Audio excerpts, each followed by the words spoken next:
out of the way. Do some noodles. Alright, who's ready to play some D&D? Yeah! Woo! Yeah, good energy. Nice. Excitement! Excitement. And you should be excited, for today is the day of your grand opening. The grand opening of, I believe we settled on the Spectral Saloon?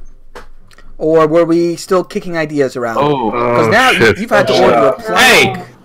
I like the Shrugging Troll. Shrugging Troll Didn't is good. we find one that was like a clever compromise? I don't know. I think we did. That's just a teetering troll. Shit, why Let's couldn't see we be if I've smart? written anything in my note. The Spoopy Troll. This is us outside the tavern. One of us has a paintbrush and we're looking at the sign going, guys, come on. You've literally got a carpenter who's going to make you a sign. They just need you to tell them what it is. So you're saying it doesn't already have a sign, so we can't just change a few letters? Mistake. It was called Still Alley. Yeah. So... Alright. We do this proper D&D fashion and roll for it. Sure. Alright. Oh, I like it. What are the options? Troll. Shrugging Troll is 1. The Spectral Saloon. Is 2. Does anybody else want to throw a name in? Everybody else choose one that they like, and then we'll come up with one they like, then we'll roll for it. So, Mon and Flukes. So we've got Spectral Saloon, Shrugging Troll. I quite like teetering troll. But... Teetering Troll. Oh, Teetering troll, that was it. That was Teetering it. Troll. Brady, what's yours? Oh, I can't think of one. The Kobolds suggest the Dragon's Eye. We slap them down. Alright. You gotta make you can't let them get uppity, because that's how you end up with a dungeon in your basement. Yeah. At least it wasn't the dragon there. Alright, so Teetering Troll is free, Spectral Saloon is 2, whatever that first one is free, is 1. We are rolling. And it's like a troll ghost. 3. Okay, so it is the Teetering Troll. Wait. Alright. It's the Teetering Good Troll. one. Alright. So Oh, can our sign be like a troll clearly pissed and half like absolutely. something kind of? Yeah. That was the idea. Trying to lean on a ghost. Alright. Could somebody spell that for me and put it into chat? Everyone. I went. I was kind of hoping everyone would put that in and spell it differently. Alright. The Teetering Troll. So It's it is better than better not spell it that way though.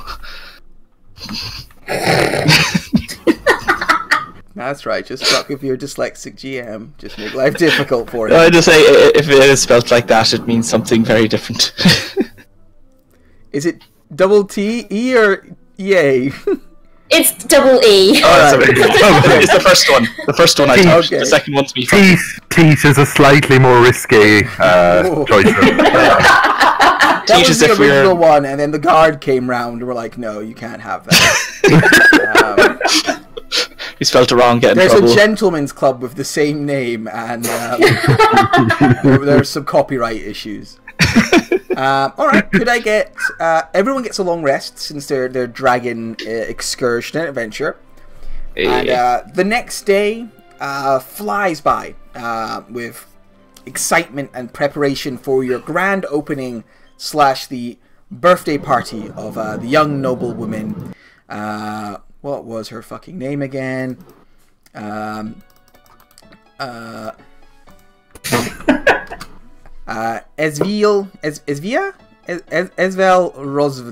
Rosnar. Miss Rosnar. Her party plus your grand opening. The day goes by busily, without any chance to go out and like check for nimblerites with your nimbleright detector. So one of the kobolds very cleverly gets a vase, gets a nimbleright detector, pulls down the handle, and then sticks it in the vase so the handle is like stuck down. So it's just always on, and sets that on the counter. So, you know, it's like you're working. It's akin to just like holding the shift button down and you know, looking away from your screen. But yeah, the day goes by quickly. Last touch-ups are done. Beer orders are taken in. Fluke is in the kitchen cooking up a storm, baking delicious treats and the like with the help of her kobold cook friend Gerald. And time goes by, and soon it is time for the grand opening of the Teetering Troll. And sure enough, people begin to pour in. On the door, Yagara Stonefist and one of a Zent friend of hers work as bouncers, making sure no undesirables come inside. Oh damn, we can't get in our own tavern. Apart from yourselves. No undesirables to you, for once. Dasher Snowbeetle, your halfling barman, or waiter, I suppose, more likely, is running around, making sure everything's ready. And Istrid Horn, under the guise of Jorn, is manning the bar, pulling pints as only a dwarf can. And Free Strings, a local bard and friend of Harold, has set up in the corner with a couple of his mates and are playing some bawdy folk music to set the mood for the day. And yeah, the party is in full swing and effect, and I will drag you over. So, yeah, you can see a few little time goes by, and it is a rowdy affair. Everyone is having a good time. Emric and Avi are here, your next door neighbors. Emric enjoying a pint at the bar. Avi dancing away with some of the local noblewomen. Dasher serving away. Rainier Neverember has shown up and looks a little awkward as a somewhat suspiciously large Adam's appled elf woman is attempting to chat him up. Volo, the famous playwright and adventurer, is here, holding court to those around him, having a good time. Yeah, it's going pretty well so far. Everyone seems to be having a good time. People are drinking, people are having fun. It's mostly Esvel Rosner's friends who are here. Esvel Rosner herself is off in this corner here. You kind of gave her like the fancy side booth. Normally you'll put the band there, but for today it's for the private party. And they're having a few drinks and chatting away. At some stage, somebody should go talk with them, make sure everything's going okay. But I'm curious, what's everyone doing during this party, this exorbitant time of excess and good fun? Watching for trouble. I think I'm almost eating as much as I'm cooking. Rolling for perception. 2 for me, 1 for the pot. 2 for me, 1 for the pot. Yeah. Alright, apparently Brian is just avoiding the party altogether and just taking a bath. I'm trying to come up with the most horrific cocktails imaginable. So Fluke is in the kitchen with Gerald the Cobalt, and you're doing some cooking. It's mostly like nibbles and hors d'oeuvres. But you're also prepping a buffet for later on when people are going to have a nice hearty stew and some nice fresh bread. So that's Fluke in there. Brinny, you're on lookout. Where would Brinny be kind of watching over the party? Mostly from around the bar. So you're sitting by the band as they play, so you can get a good look at the whole room. Yeah, you get a good overview of everyone. You can see there's some sort of... all the noble folk are mostly over here. Kind of gathered around Isvel because it's her birthday. And also around Volo, who is telling a raucous story of a time he saved Elminster from some very frisky trolls a few years back. And you can see the slightly less well-to noble folks have kind of gathered on the other side of the bar. And are just enjoying some drinks, enjoying the opening of a new pub. You've also set up some tables outside in the alley itself. They're not super busy because it's autumn, so it's quite cold. But there are a few people sitting out there having mulled wine and mulled ciders. It's warm from the fireballs. It's warm from the fireballs, which is really awesome. And what would you say you were doing, Errol? Mixing drinks. All right, so you were mixing drinks. Much to Jorn's dismay and disgust, every now and then look at you. What are you doing? I'm sure it'll work. I'm sure it'll work. Maduri and Bailey's. Are you serious? Alcohol is better. They'll love it. No, it's curdling. It's curdling in the glass in front of us. Just means they need to drink it faster. I said I'd help out, but I didn't expect it to be this busy. God. And I didn't expect you to mix Maduri and Bailey's. Oh no. Wait till the end of the night. Alright, so you're making up drinks. What's Brian doing during all this? Brian, the fishy boy. Well, he did go down to the party early on because he was needed a good soak before he came down, and is now just coming down the stairs, just completely dripping wet. Wearing clothes or just naked or as much clothes as he usually does. I don't know how much that is. Like, he looks quite clothed. Just a towel. He's got pants on. Speedo. Maybe pants and like a little shoulder cape thing. I don't know. Okay. Alright, so Brian, you come in. Trend setting. You have to come in like through the back because, you know, of the weird way your house is set up. Oh yeah.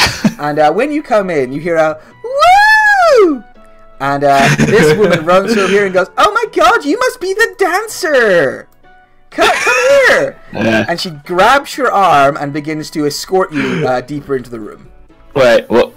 It's fat! It's everyone! It's the dancer for Esvel's birthday! And with the power of peer pressure, there's not a physical thing. You have to.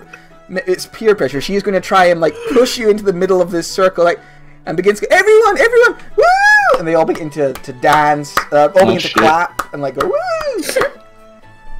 Better magic mic this, Brian. I will Get a chair and bike it. I will find a chair to stand on, and I'll get his attention. Ladies and gentlemen, now for a portion of this grand evening's entertainment, may I introduce to you the mystery from the deep. Staring at you so hard. Right, here to delight all of your delights. Take it away, and then I'll like cue 3 strings, and he's going to slow down the pace of the music to into probably like a folky rendition of Silent Whispers.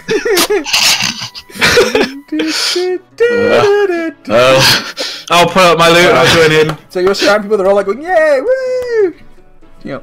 And with that little introduction, why I called him sexy, I will inspire him. Okay. Brian just kind of looks around to everyone. Yeah, a lot of people are watching you now. Alright, he's going to start very awkward, but let's see where it goes from there. Oh! And let's even go. Let's do more. Let's do more. 23. So it's a critical fail. Yeah. He was made for this. The universe separated right there and then. So, among the Triton people, there is a courtship dance. Based heavily on the motions and swelling of the ocean. It's a very spiritual thing to your people. To the people of the lands, though, it could be described as somewhat erotic. The flipper flapper, exactly. Motions of the ocean. I just imagine him doing the worm. And the waves. And the crowd is they go crazy. They're cheering. They're shouting in absolute glee. They're just amazed by your actions and what you're managing to achieve here. So impressed are they that by the end of your number they're clapping. They're throwing coin at your feet. Ow. Also, I step at all the coppers. The gnome, this rather suspicious elf, throws a what looks like an address written on a bit of paper to you, and let me see. This fellow here Yeah, this fellow here, like, leans in and goes, "Fine job, my boy. Very fine indeed. You'll be, wanting this." And he holds out in front of you nothing. He holds out, like, what looks like an empty hand. Just, like, take it. Alright. Right, when you reach out, you do actually feel like something resisting as you grab it. What is this? Looks around, looks at you, goes, "An invisible suit of studded leather armor." Oh, alright, that's interesting. Thank you. "You're very welcome, my lad." And he winks at you.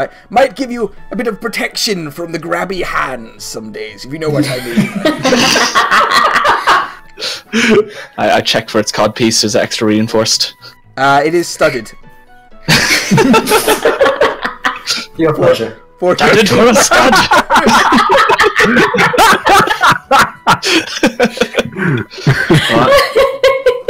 Or your pleasure / protection. No, my boy, and he winks at you. Well, I'm glad to say you all enjoyed the dancing with people.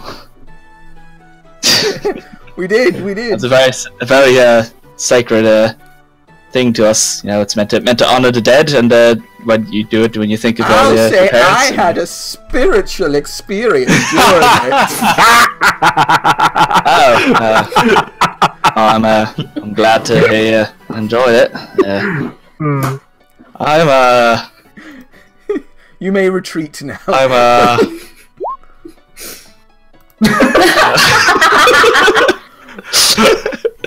Alright, there's a cloud of fall, which I'm guessing passes fairly quickly, like you drop it. Yeah, I don't let it hang there for an hour. Just long enough for you to make a grand escape. And they're like, woo, they all applaud, like, amazed by the action that you've taken. I run behind the bar. Just hunker down for a bit. Emmerich looks over the bar at you and says, "Didn't know you had that in you." I don't need there's all the people around me. Maybe I found some kind of calling. No, never doing that again. Never doing that again. Maybe. I don't think Avi's closed his mouth yet. And yeah, so that's what you're going. Harold, you've seen the fine display of Brian, the exotic dancer from the deep. What are you sort of doing? I am playing host. I'm schmoozing. I'm going from little group to little group, butting, offering, making some conversation, making them laugh, then flitting on to the next one, making sure everybody's entertained, and then needs are kept. I'm also not very content with the sort of like nobles at the top end, not so nobles down the bottom end. So I'm trying to mix it up. I'll like introduce people. Have you met? Like I'll say to Vola or whatever. Have you met this bloke Abby? He's a very fine smith. Just lives around the corner. I bet he'd love to hear doing fine by himself. Actually, he's just in the middle, dancing away with whoever come up with him. Okay. Well, I'm trying to mix it up, get everybody to. You make sure people. Are moving a bit. Cool. Roll a charisma save for me. Oh, I'm Rikering. Hey. Good, right? Hey. Great. You're keeping the mood happy. You're making sure everyone's got their drinks. Oh. Under your advice, people start to spread out a little bit. Hey. You know, they kind of. Some of them head over down. Some of them stop holding court with Volo and head on to sort of see the others. I'm also going to make sure Lady Rosnar is having as wonderful time as she could possibly have. All right, so you make your way over to Lady Rosnar, who is a little bit flushed after the exotic dancing. She, I'll admit, I wasn't expecting a stripper. It's my birthday. Well, it looks like you clearly enjoyed yourself. I mean, I've never seen someone undulate like that. I assume he has a different bone structure because I don't think men normally. I have no idea what they do down in that part of the wheel, but it's certainly interesting to watch, isn't it? Yes, just all over the place. If we're lucky, we might be able to. If we get another few drinks down, and we might want to go do that again later. To entertain us again. We'll try. Would you join us? Would you join us for a drink, Harold? Oh, most certainly. Thank you very much. These are my friends. This is Susan and Amanda. Pleasure. And, Mr. Greg, and this is Mert. You might have heard of Mert. Mert the moneylender. I believe. Roll a history check. I've heard of him in the last episode, maybe. 60? Yeah, that's plenty to know about Mert. Mert is something of a local celebrity / legend. He is an adventurer. He delved into the Undermountain alongside Durin, the barman from the Yawning Portal, many years ago. Came back fabulously wealthy and kind of became like just a local fixture of the wealthy. But has always kept himself like attached with the adventurers in their life. He's also apparently hundreds of years old. He's extended his life through magical means. So he's quite an important and quite famous sort of individual. And it feels like so. Thank you so much for hosting this. I gotta admit, I'm having a great time. I'm certainly very happy to oblige you. I wasn't expecting to see Rainier here or Volo. You've made yourself some pretty impressive friends. We've been rubbing shoulders with all kinds, and I'm happy to say I think most of them are very pleasant company. Mutt goes, oh yes, Volo's a very pleasant fellow, but don't take everything he says with a grain of salt. I assure you, that story about me and him and Chult in the bathhouse is all made up. That was I always enjoy questioning things, sir, so I definitely will. Though by looking at you, I'm sure you got up to a lot of mischief in your youth and could still get up to a lot now. So I look forward to the rest of the night. I don't know what you're talking about, I'm sure. Congo. Esvel kind of leans in close and is like, can I have not so much to like have a private word with you, but just to like talk about being part of the main conversation. Okay. She leans in close and she's like, I've got to say, this is very clever. How do you mean? Well, taking your family's money and starting a business and the like, it's good. The Castle Lanterns won't be able to get their hands on it, and if everything goes the way it looks like it's going, your family will have somewhere to, fall back on. Most nobles aren't very adaptable. It's noble or nothing. I think you're thinking outside the box. I think you're misunderstanding, Lady Elsevieve. You see, it wasn't Harold, the sort of founder of the scare. It was Harold with his motley crew. This is something me and my mates have of course stumbled across and at you. Of course, no. For once in my life, I am being sincere. This is something that sort of happens spontaneously, and we've had to work quite hard for it, really. Though it has been an enjoyable experience. Roll a persuasion check for me. Cool. Wow. Alright, you see her, like, eyes widen a bit, and she kind of looks a little surprised. Like, oh, you surprised me, Harold. I'm sorry, I shouldn't have made assumptions. Oh no, it's quite problems your right. family's been having recently, it seemed like a good idea. Have they been having problems? I haven't been keeping in quite so much contact with them. You what? Haven't? Oh, no, not really. Well, sorry, I didn't mean to bring up. I didn't know that. Maybe I shouldn't bring it up then. Well, I mean, you've already said something now, so you may as well spill the rest of the beans. Well, I hope it's not too bad. I mean, it's fairly well known amongst the court that, the courts in general, that the castle lanterns have been calling in a very, very old debt. It looks like it's going to leave your family bankrupt, destitute. Unless they can get a lot of gold together to pay the castle lanterns back. They're not going to be a noble house for much longer. Right. Well, that's certainly something very interesting, to say the least. I think bring that up now. I assumed you knew. No, I've spoken to my parents in a considerable time. Unfortunately, as it seems, I don't know. Maybe I could lend a hand. We've sort of gone our separate ways recently, so maybe that's their problem. Who knows?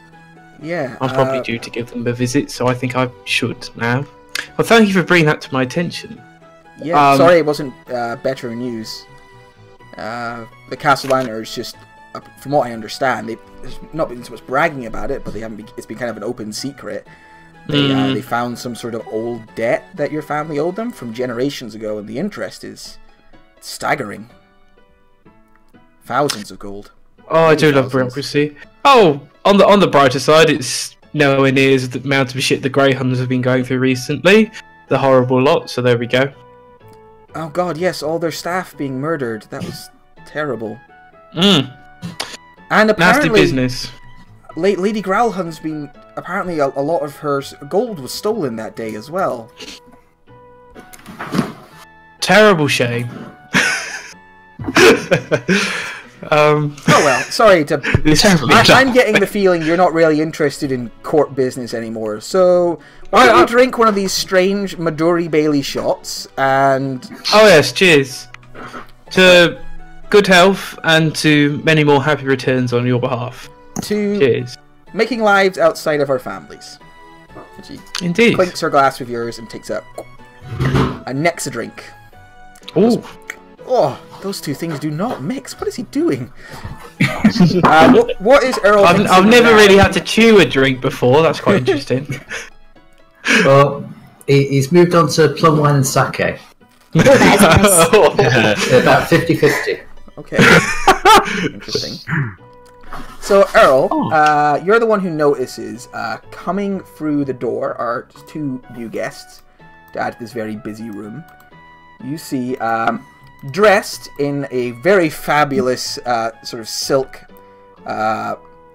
tunic, followed by the still quite business-like, but maybe somewhat more put together. Vajra Shafar is Floon and Vajra. They make their way inside. And you can see Floon's kind of leading her in, and Vadra's looking around like, wow, this is busy and loud. It's great. And Errol is suddenly so glad he didn't try the Blackstaff act earlier.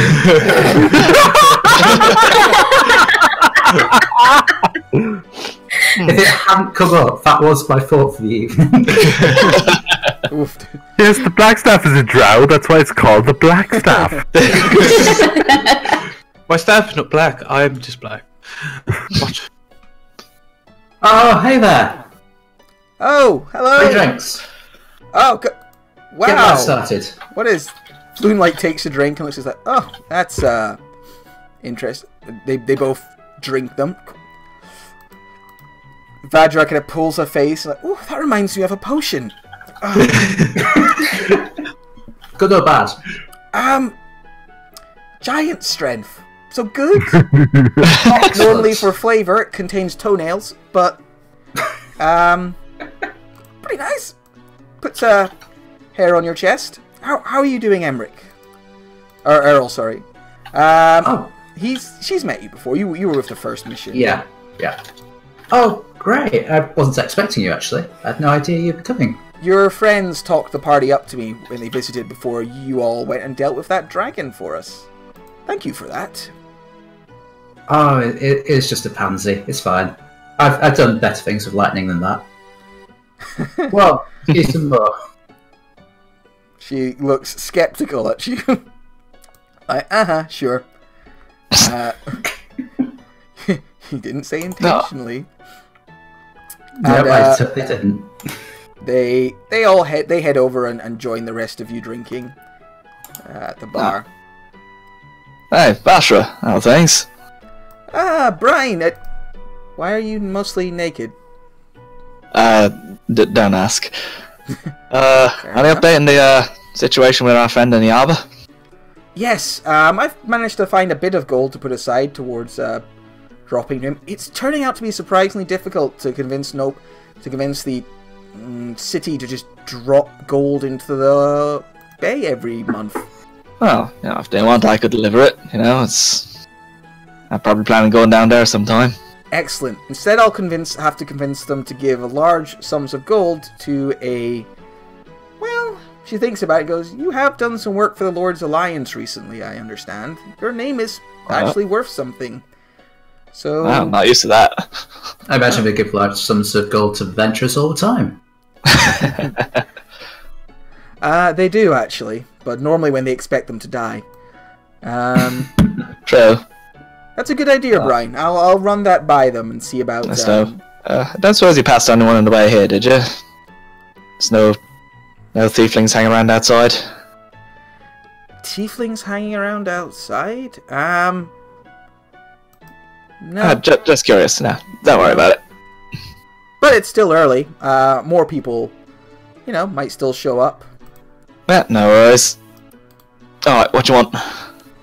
Oh, And he starts... wine, red. Here, straight. Don't drink any of that other guy's stuff. Floon is like wine, rosy. Making their way inside, you also see the herbologist, Fala, blah blah blah. Fala, very elf name. Who, she's a token now. Yeah, I got them a token. Hey. Yeah. They make their way inside, look around, kind of have a bit of a mini panic attack at so many people, but eventually, they would make their way over to Brinny. Like, hello, Brinny. Your opening's going well, I see. Hi, fella. I'm glad you're able to come. Well, I considered it's a bit busy for me normally, but neighbors and everything. I thought I should give it a go. I also brought you a housewarming present. That's really kind. Do you want a drink? Sure. There you go. Sake and plum wine. Looks at it. There you go. It's actually really nice. Sniffs it. They take a sip, and is that a potion of giant strength? Do you feel like it is? They sort of reach over and like shake the desk a little bit, and it doesn't really move. It's like, no. But you need more. Okay. I'm pretty sure my father mentioned something about not accepting drinks from drow, but then he also talked about killing them on sight, so... Everyone else has been drinking it. They make a weird face, but otherwise they seem to be enjoying it. Yeah, so they go, oh, but the housewarming gift. You can see they've got like a small like barrel about this by that under their arm. It's like, here. As you know, I'm a herbologist, and part of herbology is fermentation and brewing and the like. So I made you your own beer. Ooh, we don't have our own beer. We could use a signature beer for the bar. Well, this one I've called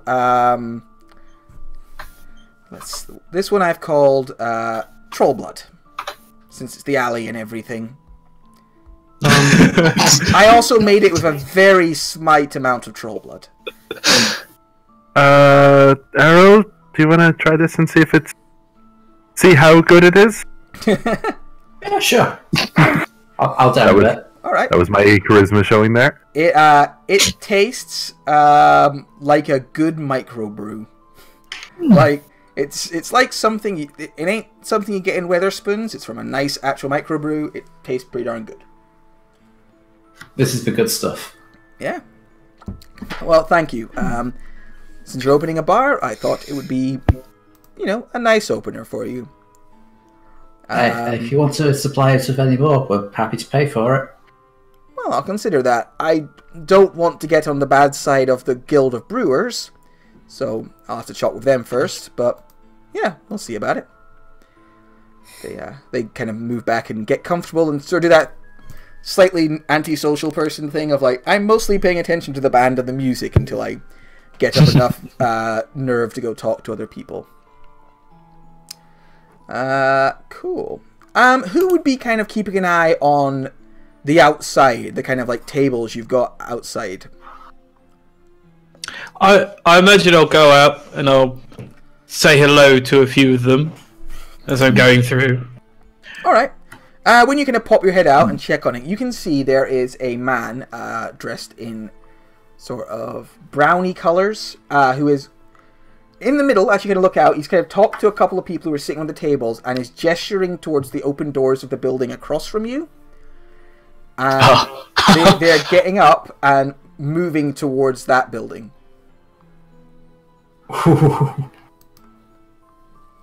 I think you're there. Okay. I'm gonna walk up to him and say, "Excuse me, bloke, what's occurring?" Oh, you must be Harold, yeah? Yes, what's my name? Reaches out a hand to shake yours. I'm Emmett Froon. I just opened up Froon's Brews across the street. And he gives you a big smile. I'll shake his hand. Pleasure to meet you, Mr. Froon. Oh, pleasure's all mine. Pleasure is all mine. Just a second, and calls out across. Happy hour across the street in Froon's Brews. Nice and warm in there. Also, completely unhaunted, and no private events going on taking up all the staff's time. Oh, that sounds delightful. Oh, that's what Froon's Brews. Oh, that sounds great. Ooh. I will say, interesting business idea you've got there, friend. Oh, well, I've wanted to open up a tavern for a long time. Originally had my eyes on a different building, but I think I actually got the better one. I hear that one's got rats and a ghost, so, They don't have any rats. They're kobolds, not rats. That's not very nice. Yeah, they eat all the rats, dude. Brynny, as you're saying that, one of the little kobolds grabs your hand and pulls on it. Yes? Problem. What's the problem? Rats! So go eat them. Keep up with the conversation, please. Lots of rats. You might want to come look. Alright. I'll be right back to continue this rat-free There's discussion. clones of us up here, I just noticed. Yeah. Alright. As well. Be gone, clones. Yeah. Do I notice anything in the kitchen? You notice your cobalt chef friend has disappeared. And you can see the door to the basement is open.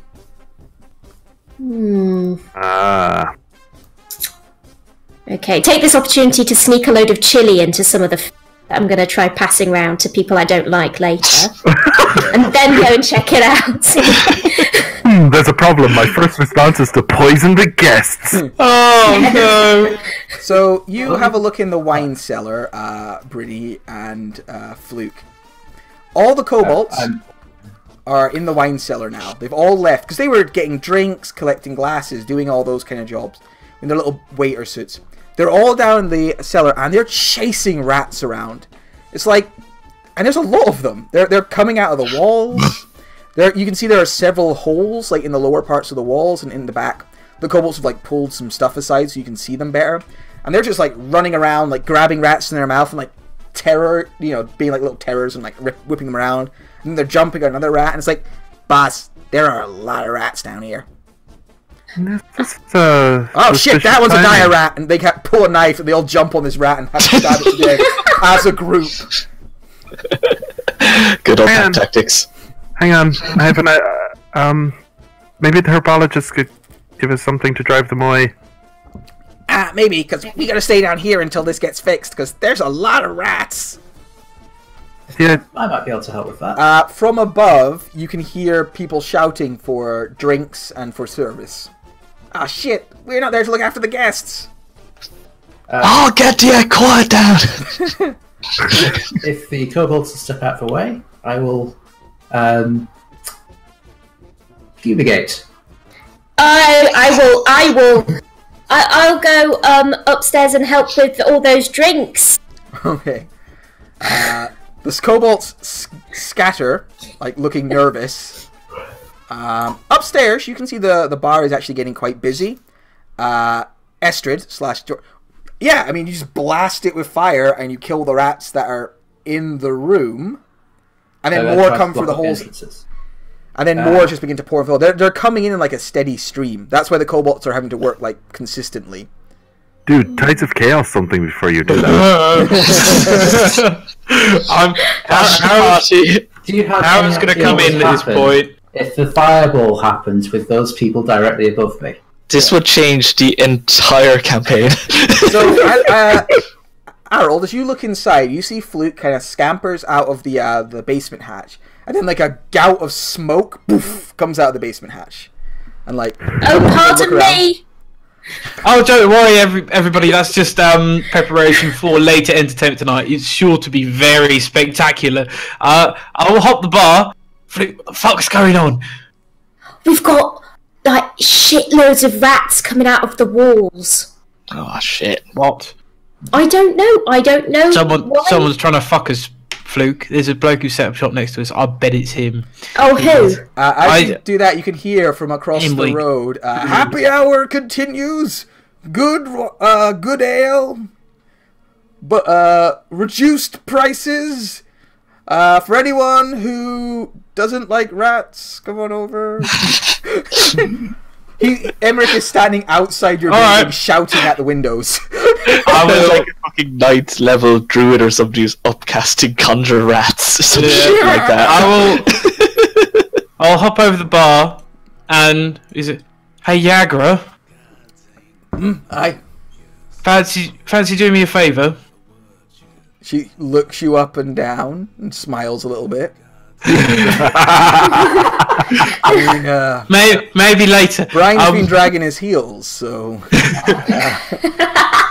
you're certainly quite a woman. But I'll tell you what, if you do this for me, you can have no holds barred for the rest of the night. You see that cunt out there on our front door yelling at people? You didn't mind like shutting him up for a little bit, slightly discreetly. I like you added discreetly. I could shut it up. I don't know about the discreetly part.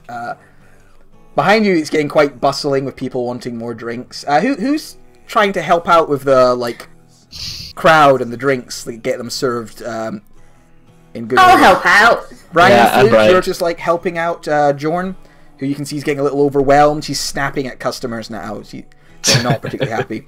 All right, could you both make? Could I get one of you to make a sleight of hand check to speed, make drinks? And could I get one of you to make a charisma saving throw to try and keep everyone happy? How's your people pleasing? I am 5 on both. Oh, I'm better at drinks than people. Okay, I will people.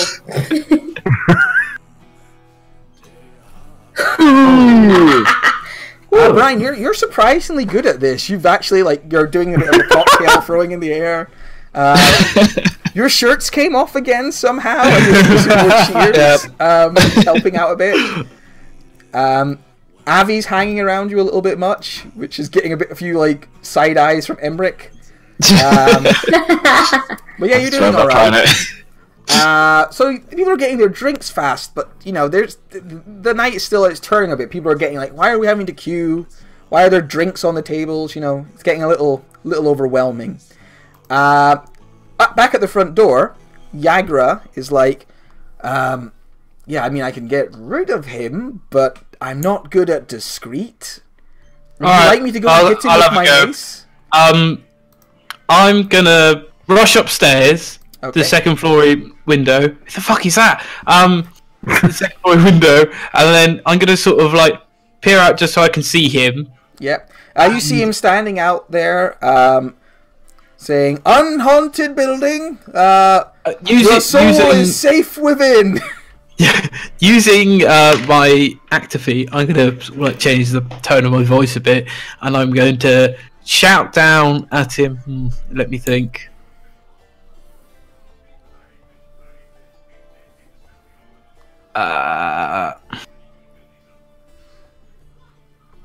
Oi, mate! I heard there's a very pleasant tavern in Neverwinter. Why don't you go and visit it? And I will cast suggestion on him. Holy shit. Alright.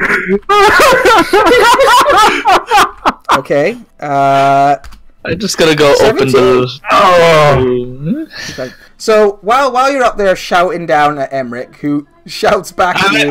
I say this and I duck away. Brian, you see Razala, your old ship captain, makes her way inside. So this sort of roguish, like sea captain-y looking tiefling makes her way inside, looks around, and you can see like it's busy. There's a lot of noise. She's like already holding like a half-drunk bottle of rum in one hand. She sees all the kind of fancy nobles. She sees the goddamn Blackstaff standing over there.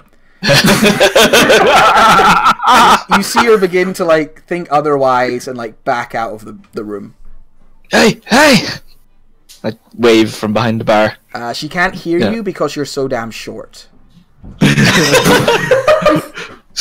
I throw a mug in her general direction. Right, someone's throwing a mug at her now, so she is like, ugh. Okay, a bit more at home, but yeah, you'll probably have to go out to her if you want to get her attention. Liv, Mike, cover for me a sec. Jorn looks and goes, "Don't you dare leave this bar."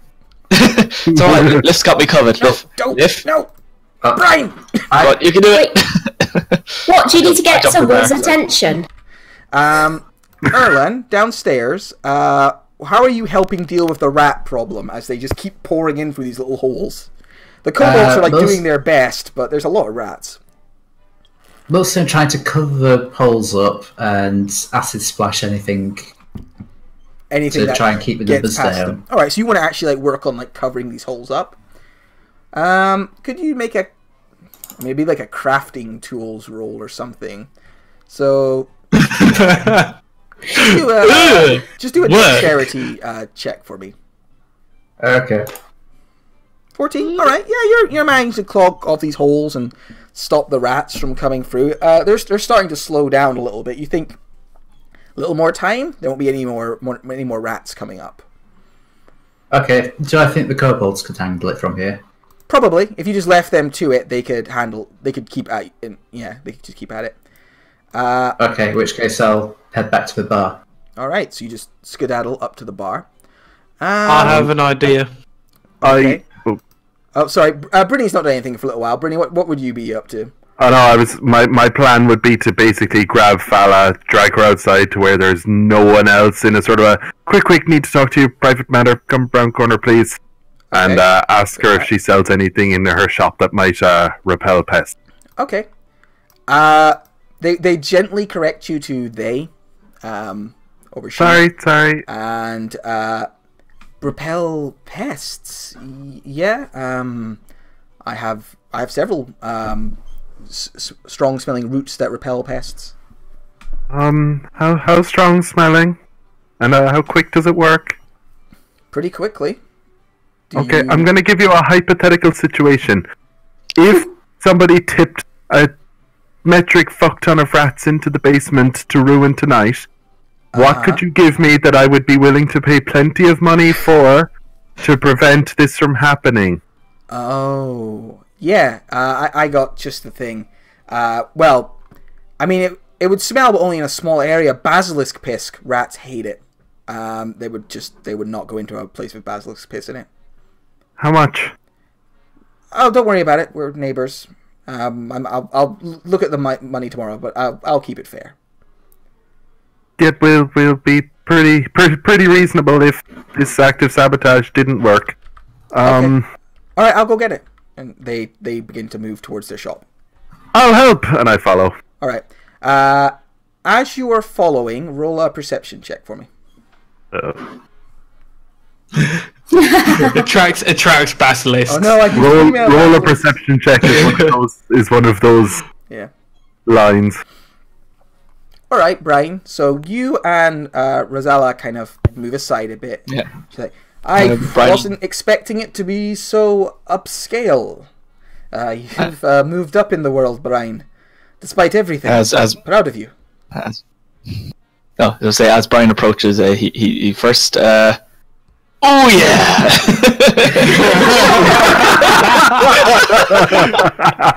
Holy shit! Alright, as you sort of Riker over the bar to get to her, just Riker the whole damn bar. Abby faints. Abby takes a swoon and falls to the ground. And Embrick looks down at him and just shakes his head like, not the first time this has happened. Sort of. Can you blame it? Yeah. But no, you've done really well for yourself. This is great, and that was a really impressive Riker over the bar. Thank you. I remember back in the day, you would throw out your hip trying that. I taught you well. I did learn master from you. Yeah, and she she idly grabs this salty sailor-looking fellow and pushes him out of the way, and she Rikers onto the seat herself. 1d20 plus. Let's hit that. Does a damn fine Rikering herself. Yeah. Goes, maybe there's not much more I can teach you about Rikering. She nods approvingly. Someday we just get lucky. No, I'm really proud. I gotta admit, this takes a load off. Considering everything, to see you doing so well. Yeah. How you been anyway? Any more luck with the new crew? No one will sail with me. Not since what happened. There's a way to solve all this pretty easily. And what's that, Brian? You just tell us, but I ain't gonna cover that again. We've been over this too many times. You're welcome to let me know what happened anytime, right? Yeah. Roll a persuasion check with advantage for me.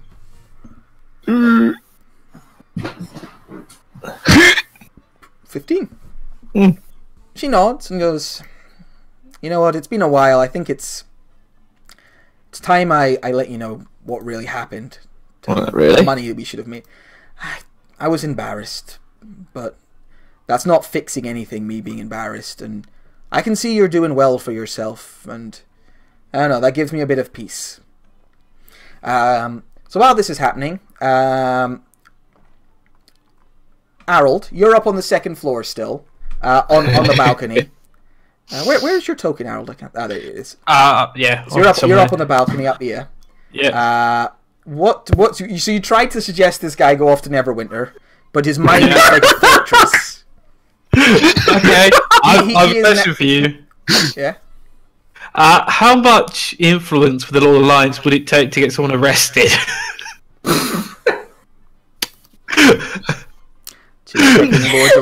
Lord's Alliance services. Do me a favour. So, Lord's Alliance services they provide. It's not in this one. Oh, that's a shame. I somehow think arresting people's not. Yeah, they're fairly by the book, the Lord's Alliance. It's fine, guys. We get that potion of water breathing. We feed it to the rats, and it'll ask them how they got here. Alright? That's the plan. That's the plan. That's certainly a plan. Oh no. We're never infested with fish, are we? God damn it.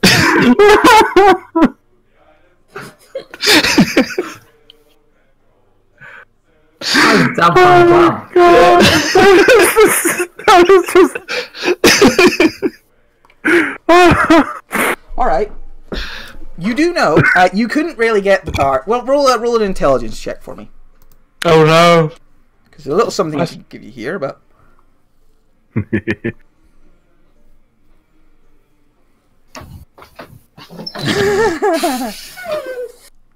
easy. Just go up to any guard. In fact, I haven't put them on the map yet, but I forgot they're already here. I did. When you put me to the other map, there were guards. Yeah. Seth Cromley and Barnabas Blastwind are here. Oh You dear. go up, ask them. God. They'll kick him out for you. They'll go and arrest him. You're fairly sure of it. All right, I'll go down towards them. All right. Try to convince them that the guy did it. All right. You go downstairs. You find Seth Cromley, Barnabas Blastwind, Barnabas holding one of Erland's drinks in his hand, looking. He's got a little red in the cheeks, and he's like, I must say, Barnabas. Sorry, Seth. I'm Barnabas. I must say, this is a bit stronger than the sherry I'm used to. And it's like, yes, that's because you've had 6 of them already. Well, you said we were here to help me meet women, and I'm terrified, Seth. I'm utterly terrified. I don't want to do it. I know, Barnabas, but I'm worried about you. Ever since Susan left you, we don't mention her name. Oh, Aaron, it's good to see you, my good man. Hello, my dear friend Barnabas and Seth. Come here, my friends. I'll put my hands around their shoulders so we're in a little cluster together. I hope you two are both enjoying the new establishment. Having a wonderful. I'm so sorry for the whole mind reading business the other day. Oh, that's okay. You were just doing your job, sir. I completely understand. Of course. Mum's the word and all that. It won't happen again. Exactly. You've been nothing but delightful. They've actually been extremely suspicious since the first moment they showed up, Barnabas. True, but I was trying not to say that. Anyway, how are you doing, my good boy? I'm doing excellent. Having a small bit of a problem at the moment, but it's getting dealt with slightly. But anyway, I did overhear that you sort of mentioned you're here to meet some lovely ladies tonight. Are you, Mr. Barnabas? And I sort of like nudge him in the ribs a bit. Yes, I am. Technically, that is why I'm here, apparently. Oh God. Well, down the drink. Look at this. Look at such a manly figure you have. That great big beard. Oh, you'd be any young maiden's delight. I'm sure you just need a good hand in helping with that sort of natural process. Maybe I could give you a hand later, you know, get a conversation started, introduce you, give you a bit of confidence, because just give you that nudge, because you've got it there, boy. Sir, I don't know what you're suggesting, but I don't require your hand this evening. No. I'm gonna give you a hand finding yourself a lady, my friend. Oh, like a wingman. Yes, exactly. I'll be a wingman tonight. Like a Griffin Rider wingman. Oh, that might. I won't lie. Seth's a bit shit at it. He's a lovely bloke. But he doesn't really have the sort of charms and wiles that I've been married I'm known for many a year, and I'm not used to this pulling game. I'll tell you what. In my youth, before the nose kept growing, I had a bit of luck, but. No, Mrs. Cromley's the only one for me, and she's a forgiving sort. So there we go. You see, Barnabas, there's a small problem here. There are quite a lot of ladies in this establishment tonight, but I'm afraid quite a lot of them already have partners, and I know you're a man of honour, though I know you could get away with something like that, but you wouldn't want to do that, would you? No, of course not. I'm lawful good, sir. Yes, I am aware that across the road there's this new establishment being started up by this horrid man called Emwick Froome. I hear he mixes water with his... Yes, exactly. I hear he mixes water with his ales and puts... And his floors are covered in sawdust. Now, if you could do me a favour... Sawdust is very exorbitant and good for floors, but mixing with ales against the Guild Charter sets in paragraph 4. Exactly. It's absolutely diabolical what he's doing there, and I do know in that bar there are quite a large lot of rather lovely single ladies in there. I mean, I do like large Perfect for ladies. you. Yes, exactly.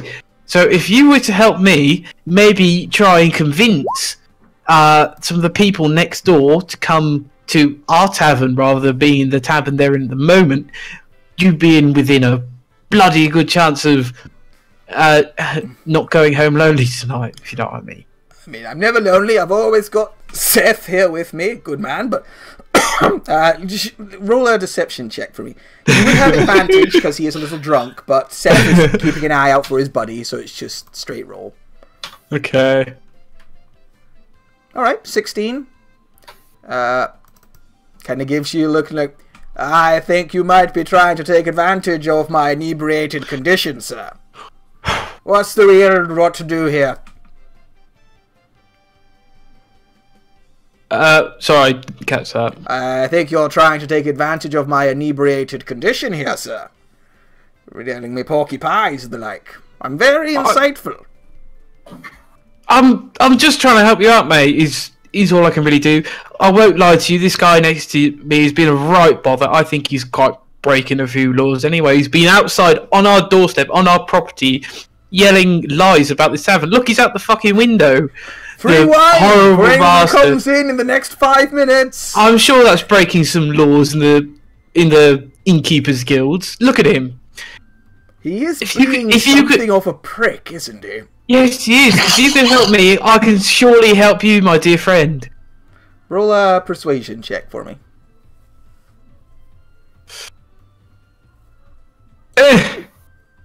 Why aren't you working, Harold?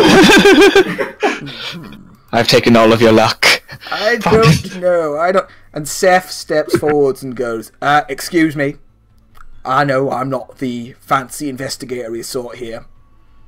But my god, that man is trying to do harm by your business. And more importantly, he is indeed breaking important regulations revolving around stealing business and, stepping on your private property. So let's get across there and let's check that building out, shall we?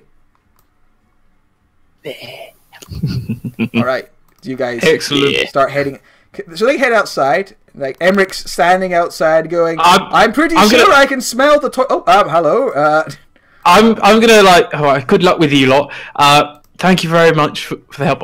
I'll see you later, Barnabas. We'll find a nice lady for you. I'll tap and sure to disappear into the pantry, disguise myself as a local, and I'll go kind of drunkenly wandering out towards the tavern on the opposite side of the road. Okay, you go wandering out the other side of the tavern as a drunken local. That's fine. As just as a local or whatever. Alright, as that happens, Erlan and Fluke, mostly Erlan, you see walking in the Lady Growlhund and her tall orcish bodyguard, looking around at your building with something of a distaste.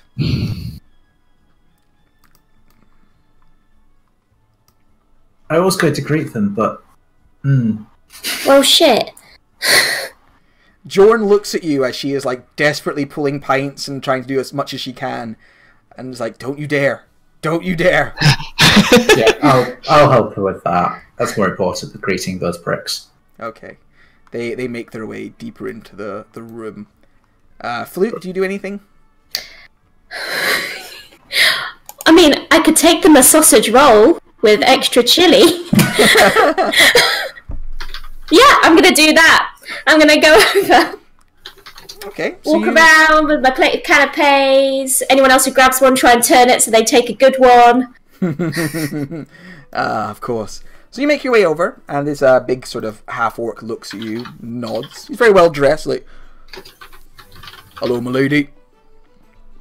Lady Growlon, it's one of the owners." Growlon looks at you and goes, "Ah, there you are. Good to see Hi. you again." We have met. Yes, Yes, of course. at my Would you house. like a sausage roll? I would... She looks at them. Roll a cooking check of some variety to see how appetizing they look. Cooking check. Do you have, cooking utensils as a trade skill? No. Nope. So it would just be based on your wisdom, I think. Okay.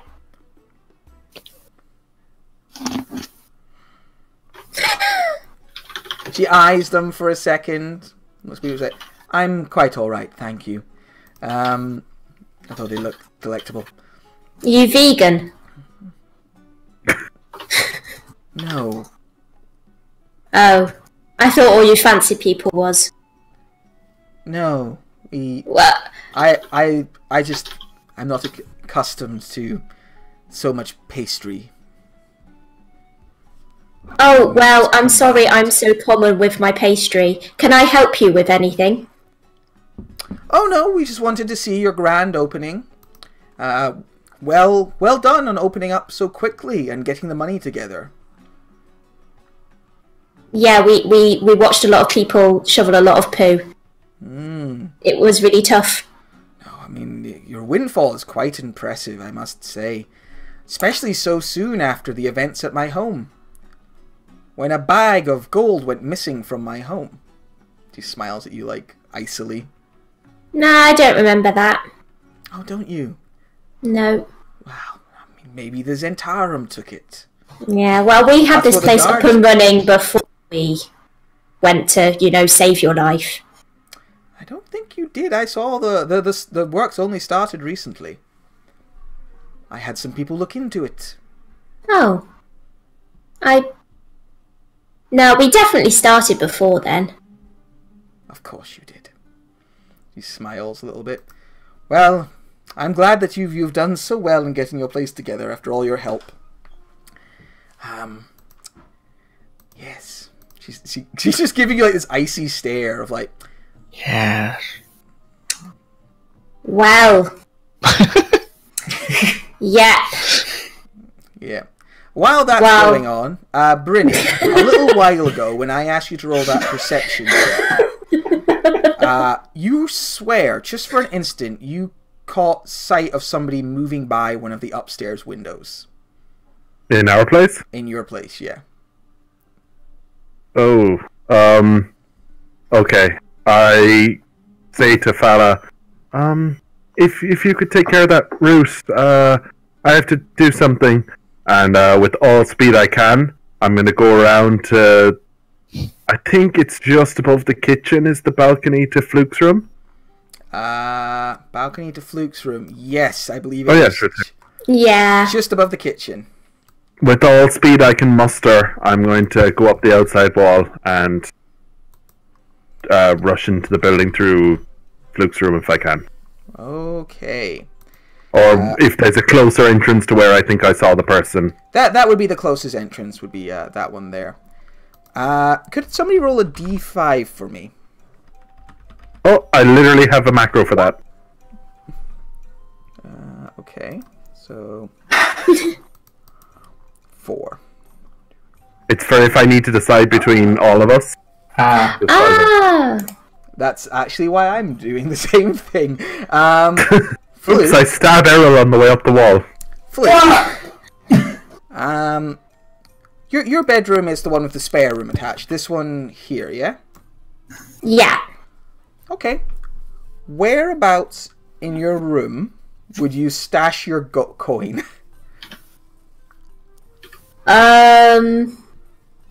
Oh, probably, I don't know, if there's a loose floorboard somewhere.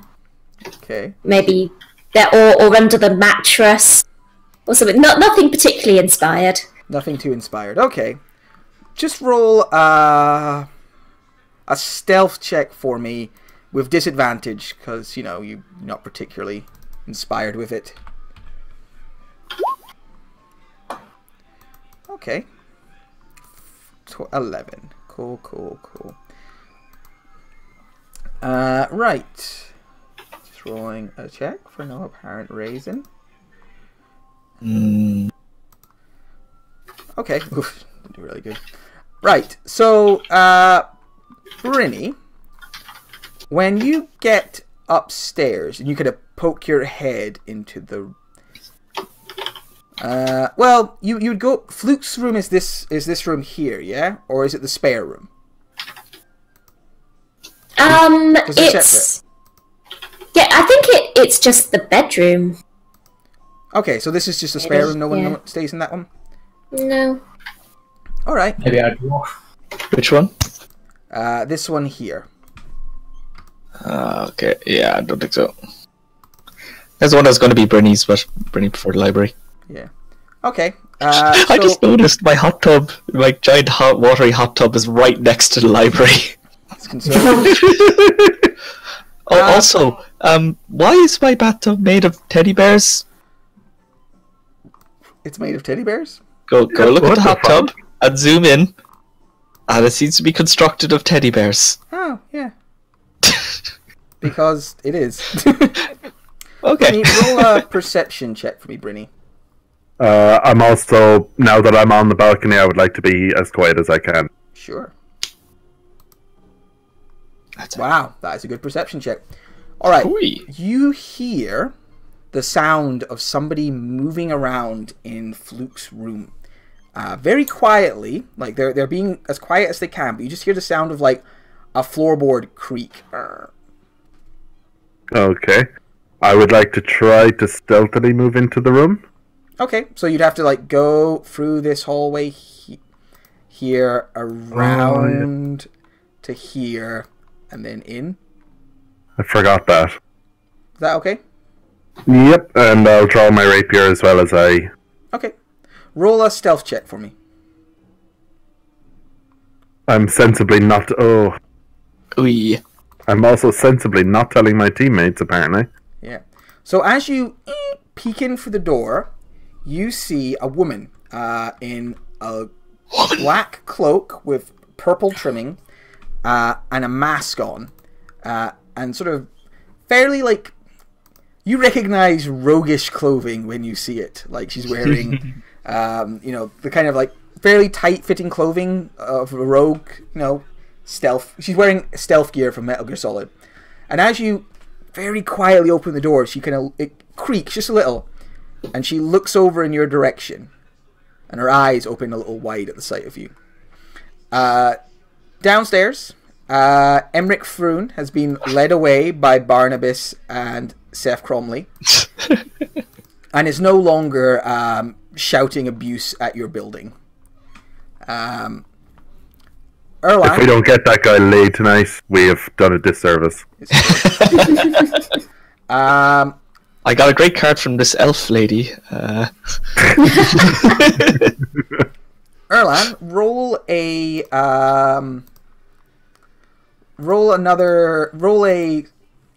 sleight of hand check for me to try and keep serving drinks. I'll try to chaos it. Of course you will. Oh, no. Oh, you're just throwing drinks in all directions. They're coming out. You're doing the cocktail thing. And you can see your efforts are helping to like calm Jorn down a bit. They were about ready to explode. They were just so pressured, and they weren't enjoying themselves. But your hard efforts have stopped her from possibly breaking someone's arm.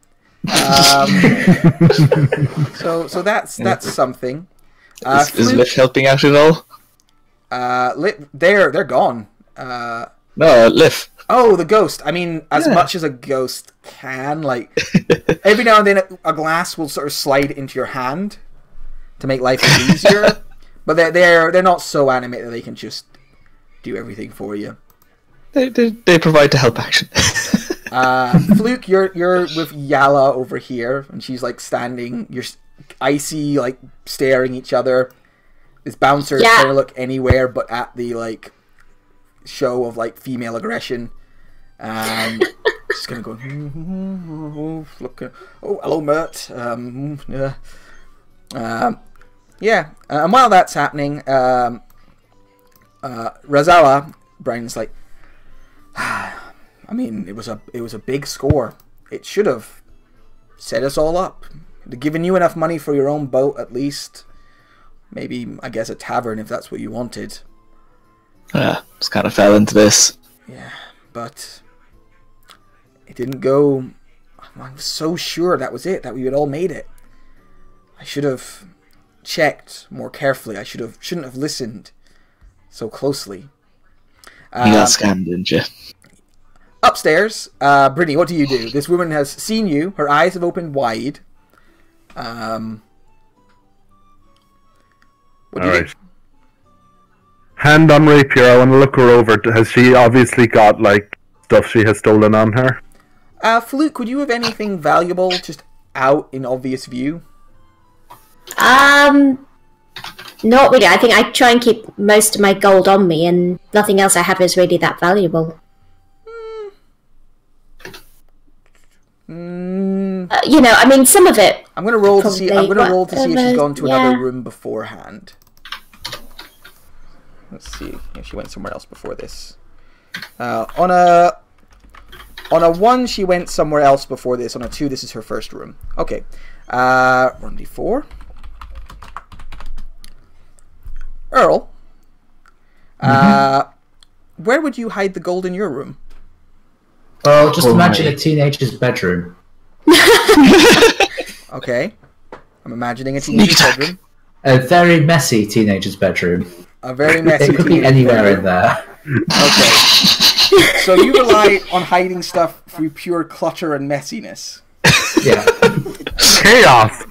I don't even know the gold in there. I will roll an investigation check to see if they manage to find it in the clutter and chaos. He finds things he needs by using tides of chaos. I'm searching for it. So, upon searching the room, they were not able to discern from the chaos where anything was. Was there anything obviously valuable out there, or...? I don't think so, unless they really wanted to communicate. I'm not wearing that at the moment, so... Yeah, that's true. That's true. Alright. So This yellow kimono. This thief looks at you and says, in a somewhat annoyed tone, I can't tell if you people are very good at hiding things or are just dirt poor. We spent all our money on the house. Did someone send you? Well, about that. And then they turn, just run and jump out the window. Ha ha! Oh, well, in that case, I go after them. Alright, so you begin to try and chase after this this speedily escaping thief. Thief is so screwed. Yeah. You don't run into Maxi Rogue. That's true. No. That's a trickling the case. But they got cunning action dashes as well. No feline agility. I've got my beer there, thanks. Alright, so Brynny, they take off across the rooftops.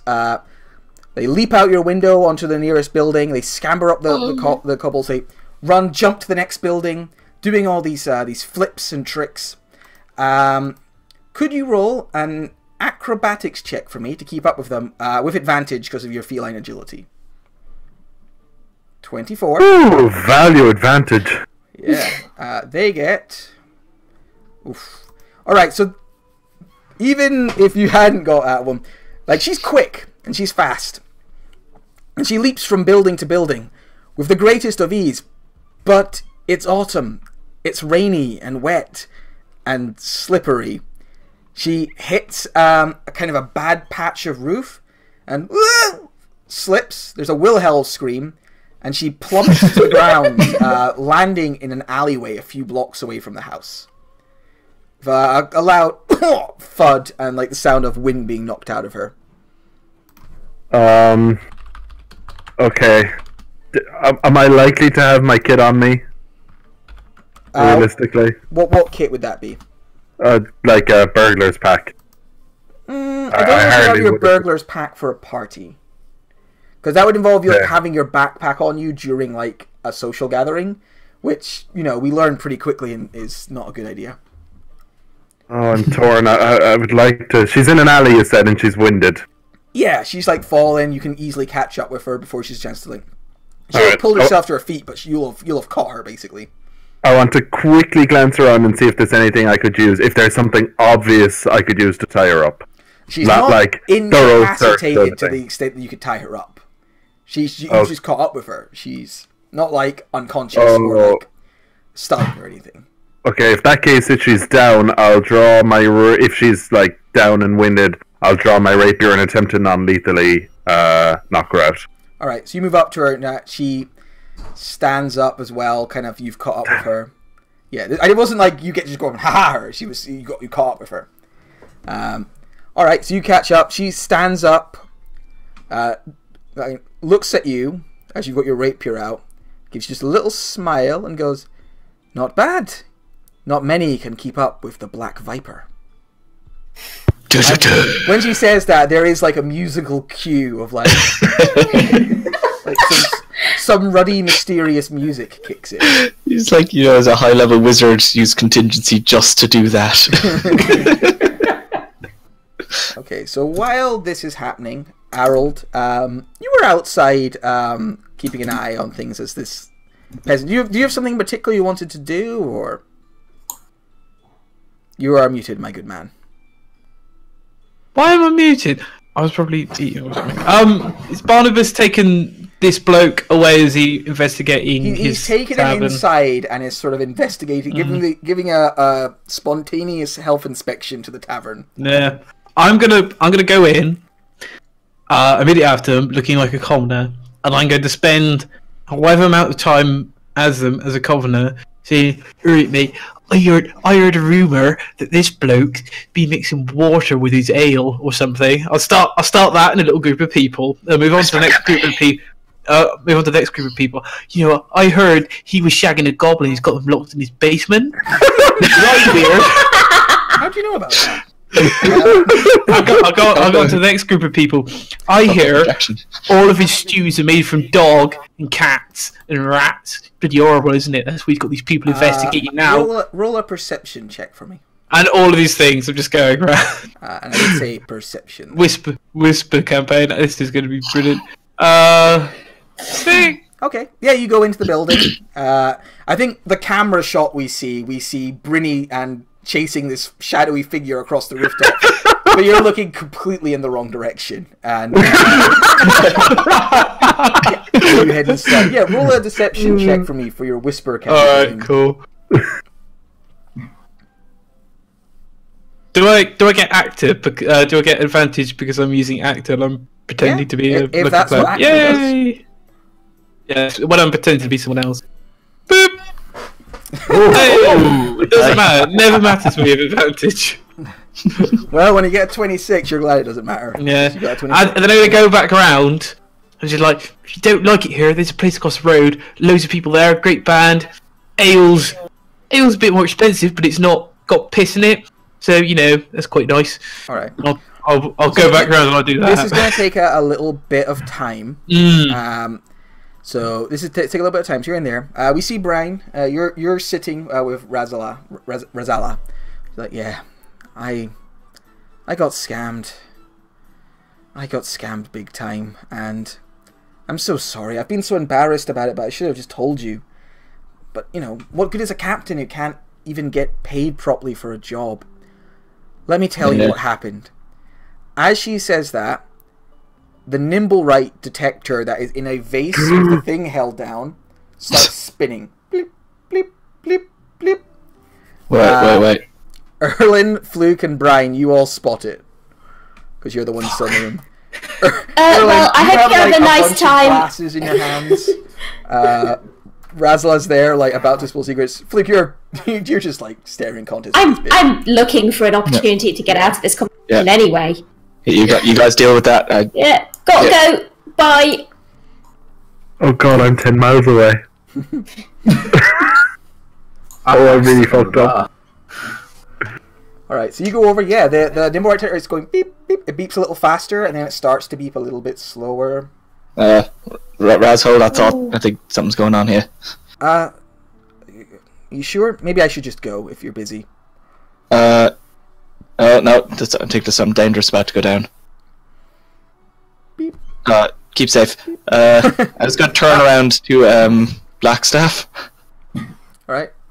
Badger looks at you and smiles. I think something might be coming. I mean, an explosion here a while back. Uh-huh. Whatever it calls is coming back. I mean, as you say that, like, looking at the thing, it beeps a little faster, then it begins to beep a little slower. Oh. And it's going away again. Yeah, I mean, I'll get the detector and I'll just sort of like do a little lap, see if I can get. Do a little lap. It begins to beep a little faster when you go to one side of the building. We've been doing this like weeks, using this thing and not getting anything from it, right? The range isn't. Okay, so this is a big deal. Yeah. Shit, what do you think, folks? Ah. I mean, I was kind of in the middle of a important conversation there. Yeah. Yeah. I'll have a quick look down the hatch. How are the kobolds doing? When you look down the hatch, you can see all of them are on one rat, but the rat is like bipedal and has massive pecs, and they're all just stabbing it together and screaming. One of them cuts its throat, it falls to the ground, and then 2 more Skaven come in. Well, that's escalating quickly. They look up at you and go, "It's fine, boss, we got it." Okay. They're not going to help with the bar, are they? Is there any sign of the herbalist yet? Not yet. He's only been gone a few minutes. I don't know. So. What's our halfling doing? He's serving. He's like going around trying his best to help out. He's not very quick, unfortunately. He's just kind of la la la. He keeps getting stuck in conversations with people, like having a nice wee chat, wee chinwag. It's one of those bartenders. Bastards. So what do you guys do? We're getting away. We gotta get it. Alright. Raz. Yeah. I'm so sorry, but with something very important's been coming up, and if we don't do this, people might get hurt. Rain check tomorrow. Roll a persuasion check.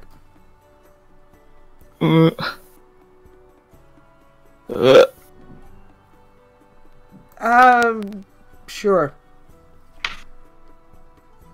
I'm sorry again. I'll be right back. Alright, you and Fluke run off. Erlen, are you sticking around, or are you... On the way out, I just want to say so quick to Yagra.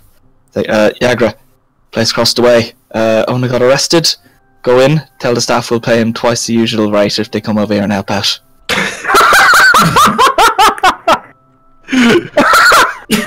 Right you are, boss. I like it. He just goes across the street. That is a stroke of genius, Gillian. Yeah. Yeah. I was just going to... Embrick, don't suppose you could, mind the bar for 3 drinks for the night? I'm pretty sure I stood up, my legs wouldn't work. I've been sitting here drinking for a while, mate.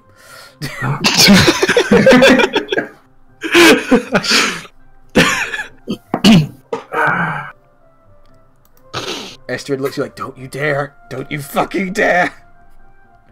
Yeah, I don't like people, I just expected to pour drinks. Yeah, I'll set the bar. Alright, you stick at the bar. Estrid looks legitimately thankful. Like, there's a...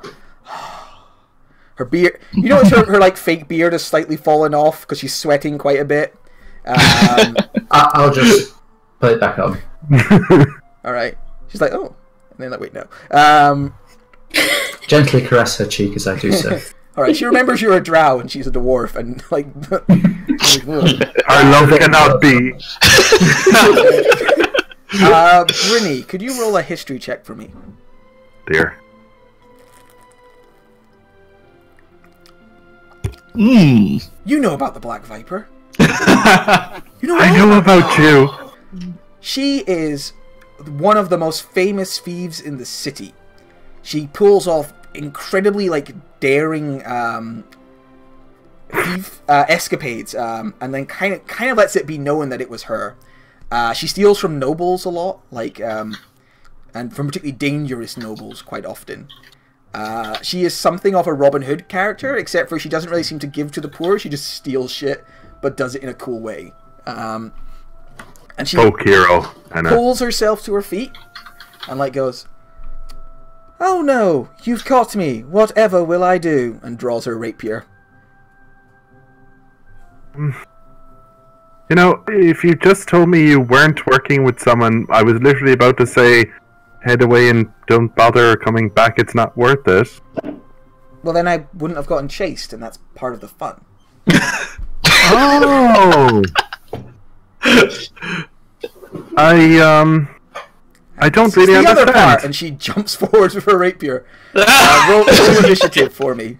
What am I rolling? Initiative. Oh, right.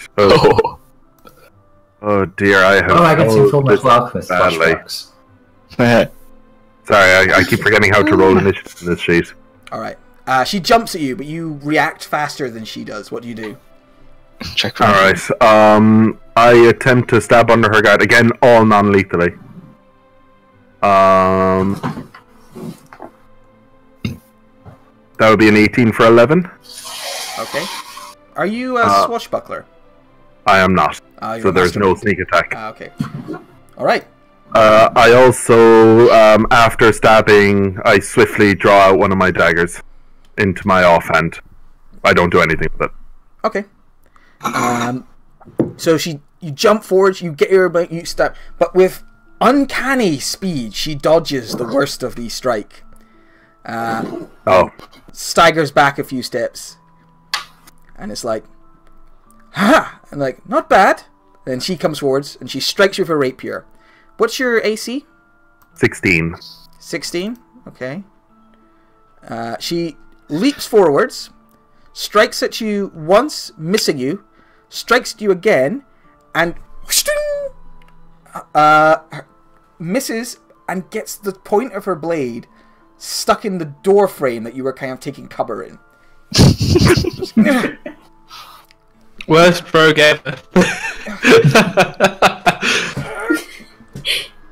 Oh no, Rose's strength checks. Yeah, she makes a strength check to try and pull it away. Yeah, no luck. Her rapier is just stuck in this... Oh, god damn it. And she just lets it go and just looks at you like, I'm normally better at all of this. We all have our off days, and I put my own rapier away. It's like, I'll tell you what. If you haven't stolen anything, I will tell everyone that you bested me and got away very swiftly. Promise? It would do a lot for my... I've really worked on my reputation over the last year. Look, we'll make a deal. I'll tell people that you got away from me, and that it was barely a contest. But when you're telling the story, you say something along the lines of, "But that cat was so good at chasing me. If you needed like someone in the city to investigate or follow, you should hire that cat. We can, help each other's reputations." Roll a persuasion check for me. Well, Persuasion. here's where it all falls apart. Cause Oh. You know what? It's fine. Just I don't really know how I need you picking me up. I'm sorry. Look, I'm going to be honest with you. I heard Yala Gralhund talking about how you've stolen a lot of gold from her, and I figured I'd try and get my hands on it. I tried the Drow guy's bedroom, but it was... it was a mess. There were a lot of posters on the walls of bands. It was odd. So many socks. It's a good thing you didn't. It's a good thing you didn't try Brian's room. You would have found it a lot harder to get a footing after that. Look, if you haven't stolen anything, we've had our I could fun. find nothing. I'd really like to have someone to tell me where the stuff is. I'm not great at looking for it. At least investigating for it. Hey, if I can pull your rapier out, can I have it? I mean, I like my rapier. Good. I'll give you mine. Sure. Roll a strength check. Oh dear. Just strength, yeah. Just strength. You don't need to get it out. No, look, The it's just sword in the stone. grabs the other side, and you're both pulling on it now. Like, it's really in there. I think I got like in the seam of the wood, and I'm really glad you didn't stab me with that. That would have hurt an awful lot. I expect. yeah, I'd have felt bad about that. You seem quite nice. That's a solid. That was a solid stab. I'm gonna go. I won't tell anyone this part. I'll say you bested me and all that. And if you're in the area, we have a tavern. You could try just buying drinks there and getting along with us. We've clearly got nothing worth stealing. Yeah, Yeah, that might be a good idea. All right. The party will still be on if you want to go get changed. You might be able to catch the end of it. Maybe. I could use a drink after this. So, let's see. I just kind of awkwardly start to walk away. Brian, Brian and Fluke, you guys were pursuing the Nimblewright detector. Where's Fluke? Yes. So many tokens. Where's Fluke? Oh, I'm just outside. There you are. Brian's in the void. So you are pursuing this Nimblewright detector. Beep, beep, beep. And it appears to be pointing you in the direction of a nearby alleyway. Okay, let's follow it. Yeah, just All run right. down. You run after it. Yeah, the closer you get to the alley, the less it's beeping. You go through a couple of... the more it's beeping. Beep, beep, beep, beep. And you go around a couple of bends and you find yourself probably kind of in a hidden away little section of this alleyway. And when you look around a corner, you can see lying... that there's a figure just sitting in the kind of like unclean, like gross part of the alley, like into the kind of gutter of the alley, with a cloak over its head. And it's just sitting there looking fairly forlorn, you would say. Shall we try and talk to it? It's probably better you give it a go. Okay. I'll stay here. I'll step out and say, "Hey, are you okay?" Alright, so you step up, you address the figure, which looks up at you, and you can see, once it looks up at you, underneath its black cloak, you can see like this metal faceplate. You recognize the faceplate of a Nimblewright, with its fabulous mechanical mustache, and its hat, although it's all kind of dirty and besmirched, like it's been traveling for some time. It's probably been out in the rain and it's not been like cleaning itself or taking care of itself properly. And it looks up at you kind of like, almost like forlornly and sadly. And you can see like a single, like some of the rain catches in the corner of its face and runs down its metal faceplate. Good a hug. Hi, I know Nim. It jumps up and tries to stab you. Oh no! Roll initiative. Jeez. Okay. It just comes at you, just stabbing with rapier and knife. What a jerk. I know. Rude. Give you the swerve. Try to make this one a little more epic than Yours is epic for content. different reasons. You got kind of lucky there. Right. Okay, so taken somewhat by surprise by the Nimblewright's like sudden aggressive attack, it goes towards you, and you can hear like the crackling of its mechanical parts in the rain as it moves with like sudden aggression towards you. It strikes at you twice with its rapier, Fluke, and once with its dagger. Oof. So, what's your armor class? It's 16 usually, but I'm assuming I don't have my You can have your shield, that's fine. Okay. It's just a pan. You could have got it from the kitchen on your way out. My shield is technically a pot lid. Yeah, it's a you wok literally now, just isn't it? ran by a trash Oh can. yes, it is now a wok lid. Ooh. Alright, so 16 is your AC, yeah? Yeah. Alright, it strikes you 3 times for 20 damage. Fluke's looking rough. So it just leaps at you and then stabs you twice with the rapier and then strikes you once with a dagger, and then kind of comes down to like this very low stance, and it moves very kind of jerkily, like we'd sort of imagine like marionettes move, like very quickly at the same time, very sudden movements. Oh, bastard. Yeah, definitely. Fluke, what do you do? I will disengage. Okay. Get a little distance. and healing word myself. Oh, you scamper away. And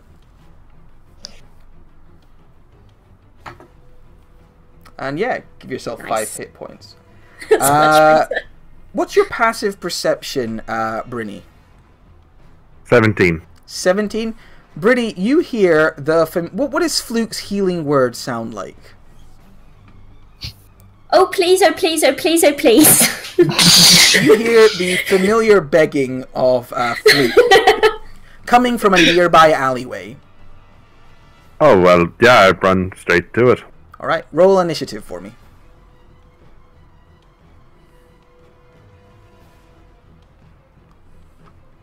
16. 16. Very nice. Okay. Oh, you went to the right place in this, or? Yeah, perfect. Alright. Brian, it's your go. Oh, no, you didn't, mate. You know, back up my friend like that. And I'm going to grapple. To try and grab this thing so it can't get at my friend. Alright. Roll your grapple. Okay. Oh. It's gonna try and acrobatics away. Oh, no trouble. It like scampers backwards with ease. Like very, very quick. Very acrobatic. Don't make me angry. And I get angry. Zap. Alright. He attempts to do a backflip. He does a very successful backflip and takes 2 damage. The crackle of lightning hits him. You see it kind of goes through his like mechanical bits. Kind of shudders for a second. Just want to talk. Just calm down. And I stand there, Alright. keeping close to him. The Nimblewright showing no signs of calming down. It seems to just be purely on a very machine-like desire to kill. Roll an insight check for me, Brian. As I stab you. 11. Alright, you don't really garner anything from its movements. What's your AC? 16. 16? Yep. It says 17 when I click on your token. Is it? Yeah, Why does it say 17 on my token? I don't know. That's weird. But he stabs you twice, 12 and 12, so you take 12 total damage. Alright. Because you'd half those both to 6 to 12. But yeah, he stabs you twice with his rapier and then staggers back a few steps, like keeping down low. Brynny, it's your go. There sounds like there's something happening nearby to you. I move towards it as quick as I can, hearing Fluke apparently in distress. Alright. As you run And away... presumably Brian being stabbed. Yeah, as you run away, the Black Viper like goes, it was nice meeting you. And makes a quick attempt to drag her and successfully rips her rapier out the wall. It's like, oh, thank fuck for that. Alright, yeah. You want to come for a fight? No, Brynny, I don't. I just you run around a corner, and you can see, you use your movement to get to here, we'll say. And you can see nearby this mechanical man wearing, like, grotty clothing, having a stab fight with Brian. Short bow! Pull out my short bow and fire it straight at the Nimblewright. Alright. 21 hits it. And you get your sneak attack, so that's 12 damage. Hey, Brady! And I fire that shot basically into its foot or its knee in such a way that it's momentarily capacitated, using the help action as a bonus. Ah, okay. Nice. Fluke, it's your turn. Okay, spiritual weapon. Spiritual weapons. Spiritual weapon. Yes. Well, what is that? The spiritual weapon, does that count as a melee spell attack? Yes. Okay. Yeah. Your spiritual weapon swings towards it, and it quickly raises its sword and parries the spiritual weapon aside. Okay, then I will scroll. Damn it! I will sacred flame. All right. Yeah. It attempts a backflip. It does a very poor backflip and takes 3 radiant damage. Yay! Yeah. Brian, it's your go. Alright. Alright. Sit down nice and quiet like. and I'm going to heft my anchor up and try to smoosh it. Alright. Recklessly. Wow. I do not. You miss recklessly. Alright. And then as it hits the floor, I'm just kind of like just Blasting reach it out with an lightnings. arm and try to blast. Alright, it passes and does not take very much lightnings.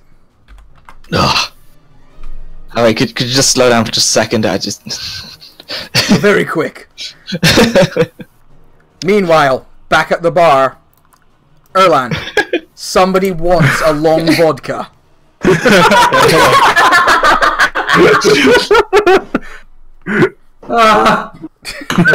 Okay, I can do this.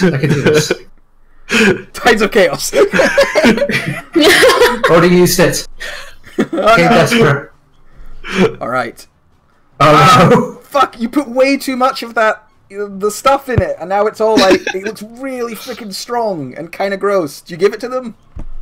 Yes. Alright, give it to them. It's like,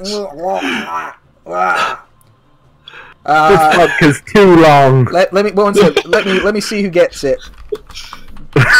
So that's the question. Are they a dwarf first? No, Emmerich gets it. Emmerich takes. Woo! I'm a fire genasi, and I think that's a bit hot. Sorry, Emmerich. It is growing on me though.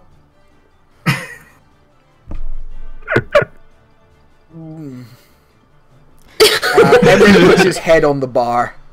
Oh, good, you've killed a man. Looks like he maybe has. I ruffle his hair, then realise it's fire, and I've been having. His hair isn't on fire. It just looks like he's very ginger. You ruffle his hair, and Avi gives you like a side eye, like, "Hey." Okay. Across the way, Harold. You are watching as Emmerich Froon is being bundled into the back of a guard wagon.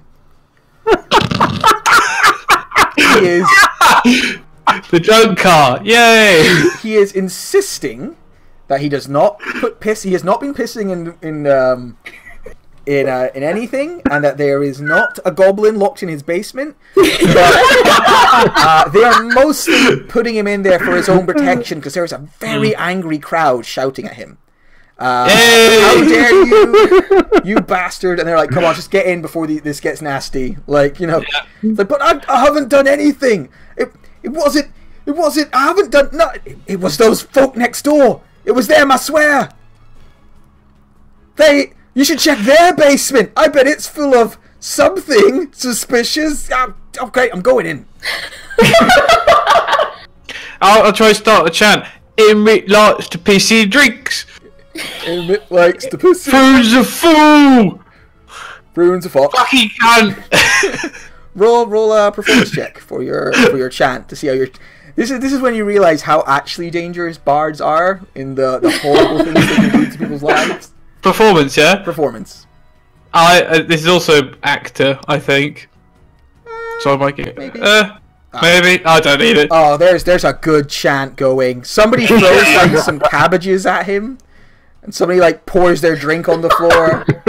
It's getting a little nasty. As you're doing that, Yagra is leading the entirety of his staff across the road. Oh, yes. And then after that, I'll say to everybody, right, let's go for a fucking proper pint. Follow me. I'll go. Everyone begins to pour into the other building. Yeah. Istrid has a mild panic attack. I'll jump behind the other side of the bar, drop the disguise, and start helping Errol. Yeah. Oh, and while that happens, did I have advantage on these attacks I'm doing on you, Brian? Yes. Yes. All right. So, and your AC is 16? Yep. Okay, so I hit you for 10 down to 5. Oh. I critted you for 13 down to 6. Ah. And then the dagger for 8 down to 4. Oh. So Single digits. So this creature is just bouncing around you, stabbing at you over and over with the dagger, cutting you with its knife. It's just so fast, and you're a sturdy fish boy, but it's opening up several nasty bleeding cuts on you. Yeah. Brinny, it's your go. You can see Brian is being thoroughly manhandled by this robotic fellow.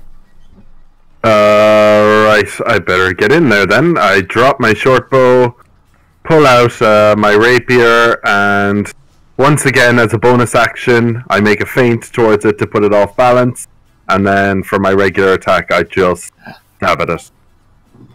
That's right. Why the fuck did I? Nice. Okay. So 16 damage.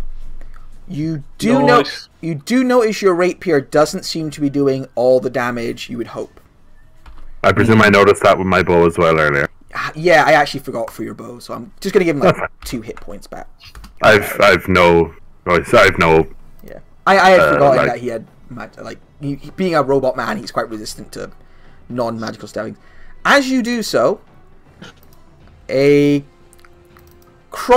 hand crossbow bolt smashes into his chest, and it is in the shape of a small black snake.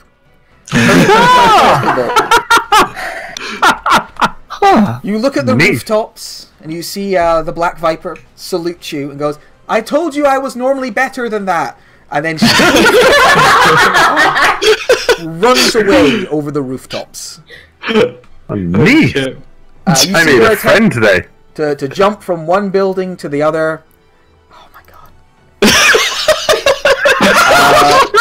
Not quite. And you hear a terrible crash. That's the same. You just hear her like it's like watching one of those cats try and jump off a slippery surface. Like the feet go out and then she just falls. You hear an almighty crash.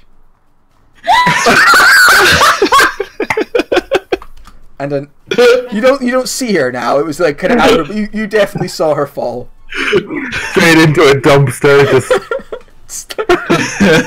She's such Star's a cat. she's such a cool looking character. Oh, hang on a sec. oh god. Let me show you how cool she looks. That's how cool she looks. But the dice do not agree. Brynny's gonna seek her out afterwards. She is everything Brynny wants to be. Fluke, it's your go. Okay, how rough is Brian looking? Pretty beat up. Brian is Rather. a tough fellow, but he is bleeding from several nasty cuts. Okay, right. La la la. Yeah, I'll move up to Brian, cast Cure Wounds. Okay. Give Brian a slap on the bottom, heal him up.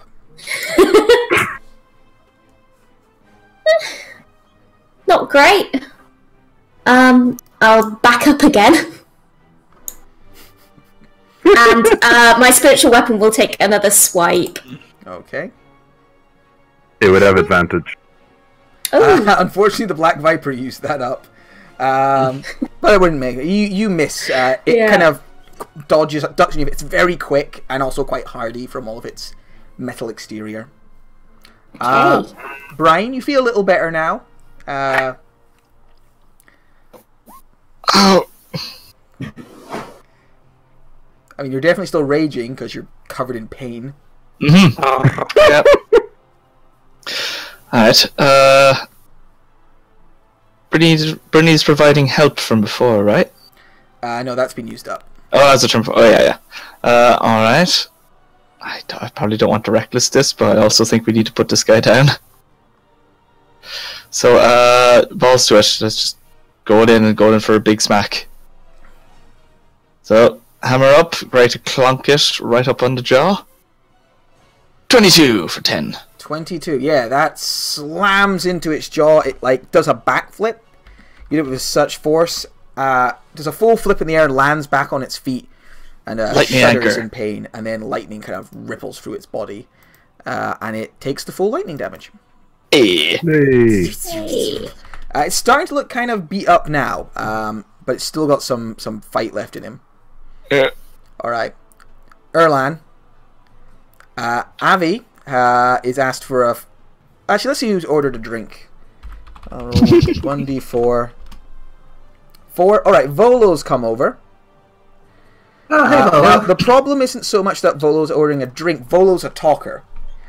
So he's asking you about the wines. He wants to know, like, oh, where's this one from? Where's that one from? Could you roll a history check for me? I can't bullshit it. You could try and bullshit it. That's what I did. Yeah, roll a deception check. Well, this one is from Candlekeep. It's very nice. It's a white, quite a refined taste. Keep bullshitting. He wants more. This is quite a fruity red. Well, I do like a fruity red, they say. A fruity red it is, then. Yeah. He buys it hook, line, sinker, and is very impressed by your knowledge of wines. I realise it's actually a white. All right. Across the road, things have turned a little ugly, Harold. Some of the citizens are now shaking the cart back and forth. The guards are looking a little nervous. We can get pitchforks in a minute. Somebody's holding a crossbow. And what do you do? I'll stand upon a box and be like, alright, everybody knew we were to get in such a test. I know he's a bugger, but it's no reason to spoil the rest of our night. Why don't we go to that other pub over there? I hear the bar man's a rather nice gentleman. Okay, roll a persuasion check for me.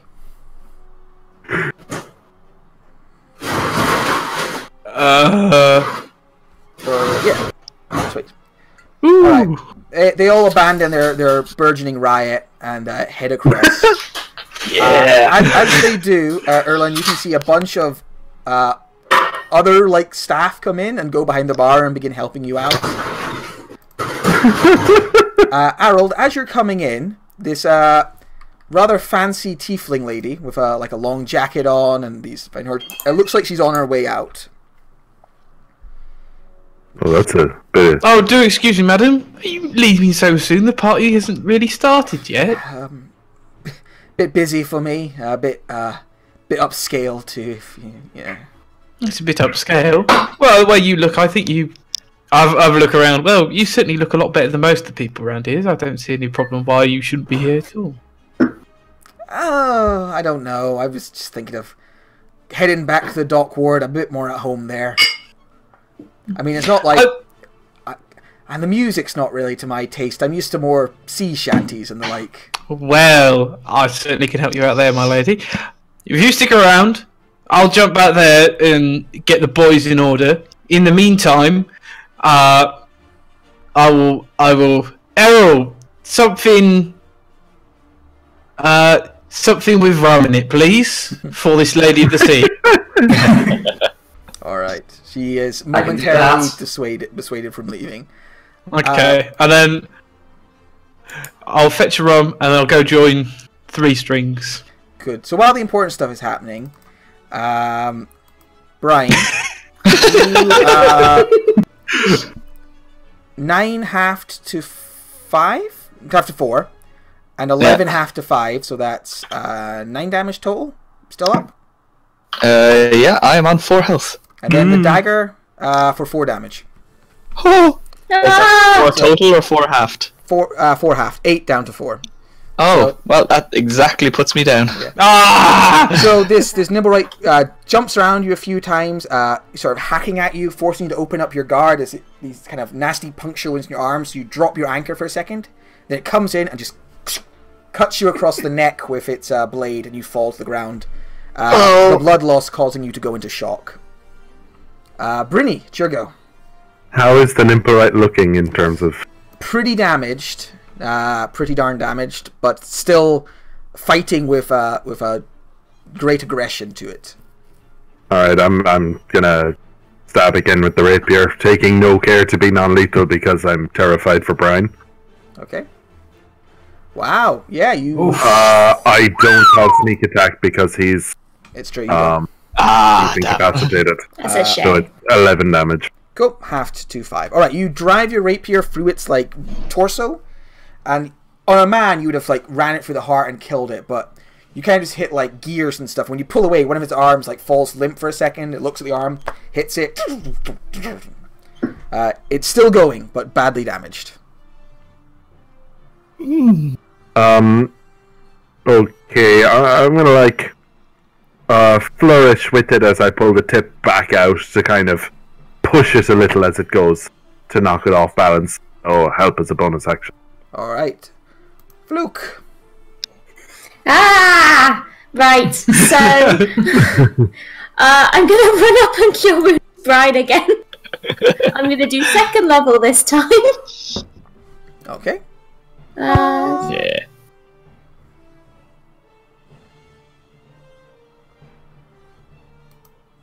Oh, it's great to be after the cleric in initiative for once.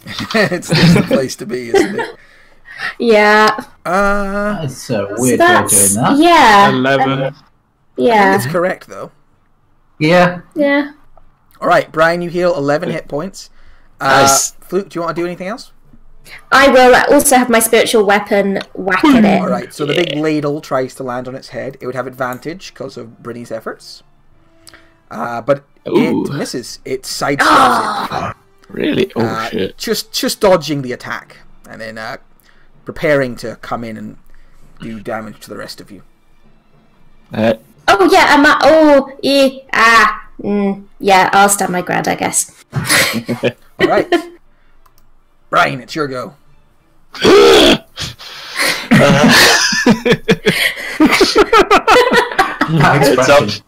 Wakes up, uses Morning Rage to zap lightning towards it. Okay, so you rage again.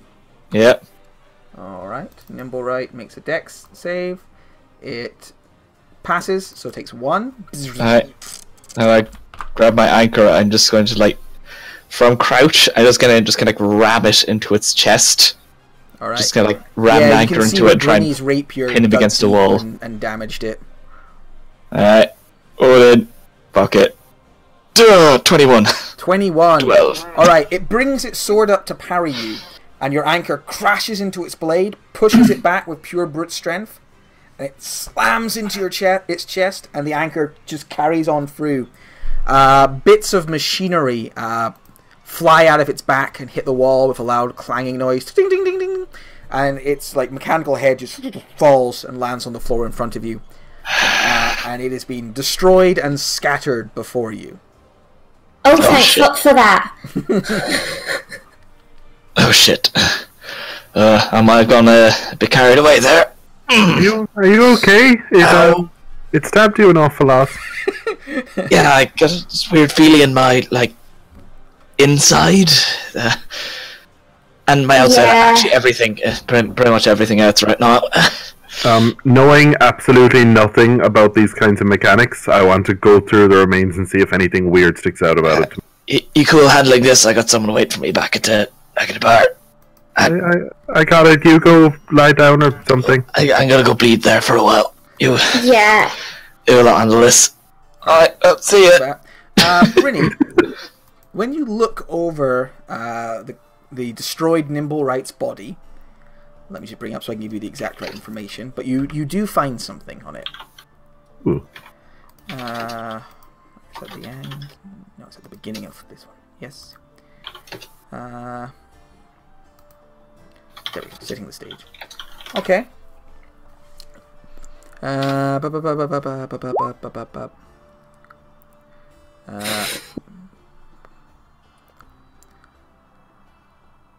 So you find a map on it. It is a map of Waterdeep. You can see, there's a folded up map on its body, which depicts one of the wards of Waterdeep. You don't know the city that well. Although you've lived here a wee while. Roll a history check for me. Or just roll an insight check for me. Or, not insight. Investigation check for me. You know what? It's funny. It's fine. You know what it is. Looking at it, you recognize it as a map of the trade wards. The trades ward. There is a X on the map. With a name written on it. Fenris Stormcastle.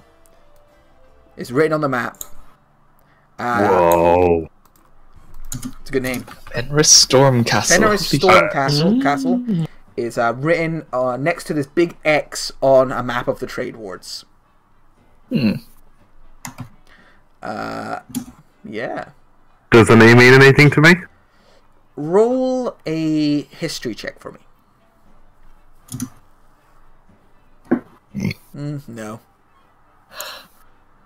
Oh, Harold will be the man to talk to about local important people, I suppose. Yes. Is there anything else strange on the map? No, not really. It's quite a nice map. You notice that? It's not like it was cobbled together by somebody who hand drew it. It's actually like somebody took an actual map of the Trade Wards, which would be fairly expensive. So there's kind of that to it. No. As you're looking over it, Brynny, a voice behind you goes, "Oi, what's going on here then?" And you can see a couple of guards have come around. "We had some sort of commotion."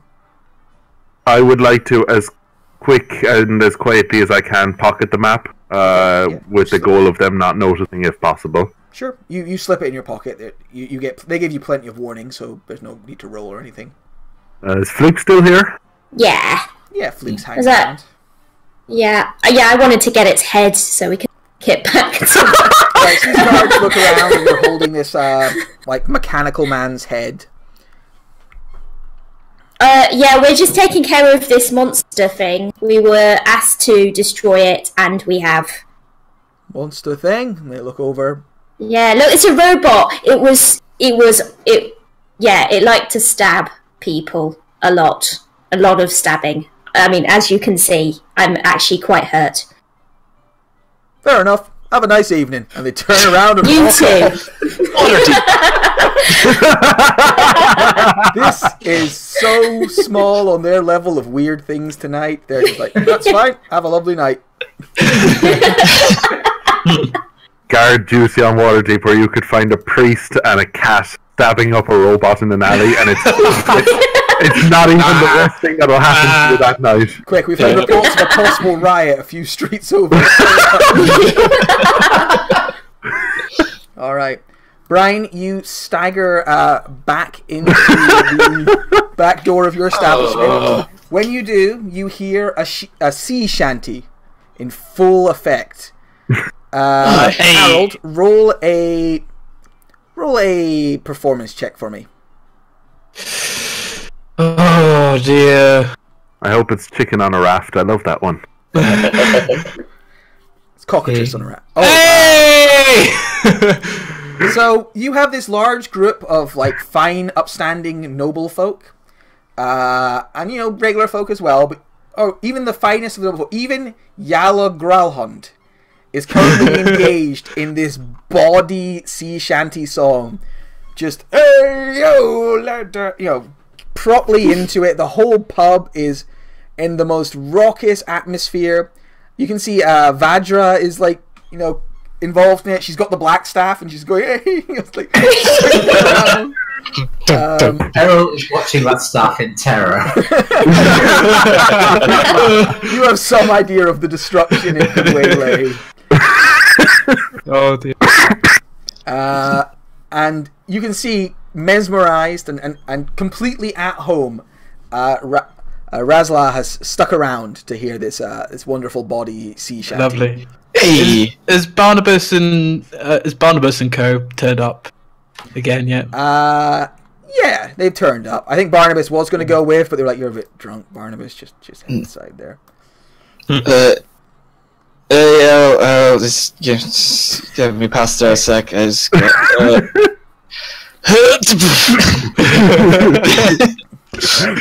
no blood over there. It's fine. And most of the bleeding stopped. It's just. Razla looks at you, looks over your many wounds, and like nods, like, "Mm-hmm." Some things never change. I was gonna sit down if you don't mind. It's yeah. Yeah, there you go, buddy. Your friend really knows his sea shanties. Yeah, he's good one for the seamen. She laughs raucously. She's a sailor. She loves it. She's like, ha ha! Seaman. I laugh. Bleed a bit more. Oh, toughen up. You just got that's a rapier. You're getting hit by a great sword. Come on. There's a couple of knives there too. Oh yeah, that's the slicey ones. Oh. She like touches one of them, like ugh. Oh no, don't put it in there. Come on. Such a weird. I got a Saudis up if you want to keep talking. Just go for it. Yeah, I mean, here, give me the needle, and she like takes the needle and like helps you. Like, this is not the first time she has had to patch up your wounds after a fight in an alleyway. I will during this. I will slip in a little verselet that's something about there was a fishman who turned up stand at my bar. May you get better. And I'll chuck a healing word at him. I'll mix it into the song. There you go. Have a level 1 healing word. Hey! Oh damn! Hey, that's a good one. Nice. All right. Yeah, you feel much better, and though she continues to like make sure you're okay. Hey, remember when I got that one? I do. Yeah, that was when you fell on your anchor, wasn't it? No, I told you that was versus a shark. Yeah. That one's a swarm of stingrays. Yeah, definitely. Oh yeah. Oh god, those things are dangerous. I miss Steve to this day. I miss him. Yeah. Pour one out for your buddies. Well, anyway, you were right. I got screwed over. We all did. I took the money to. I tried to go through the proper channels. I went through the guilds, then I went through the government.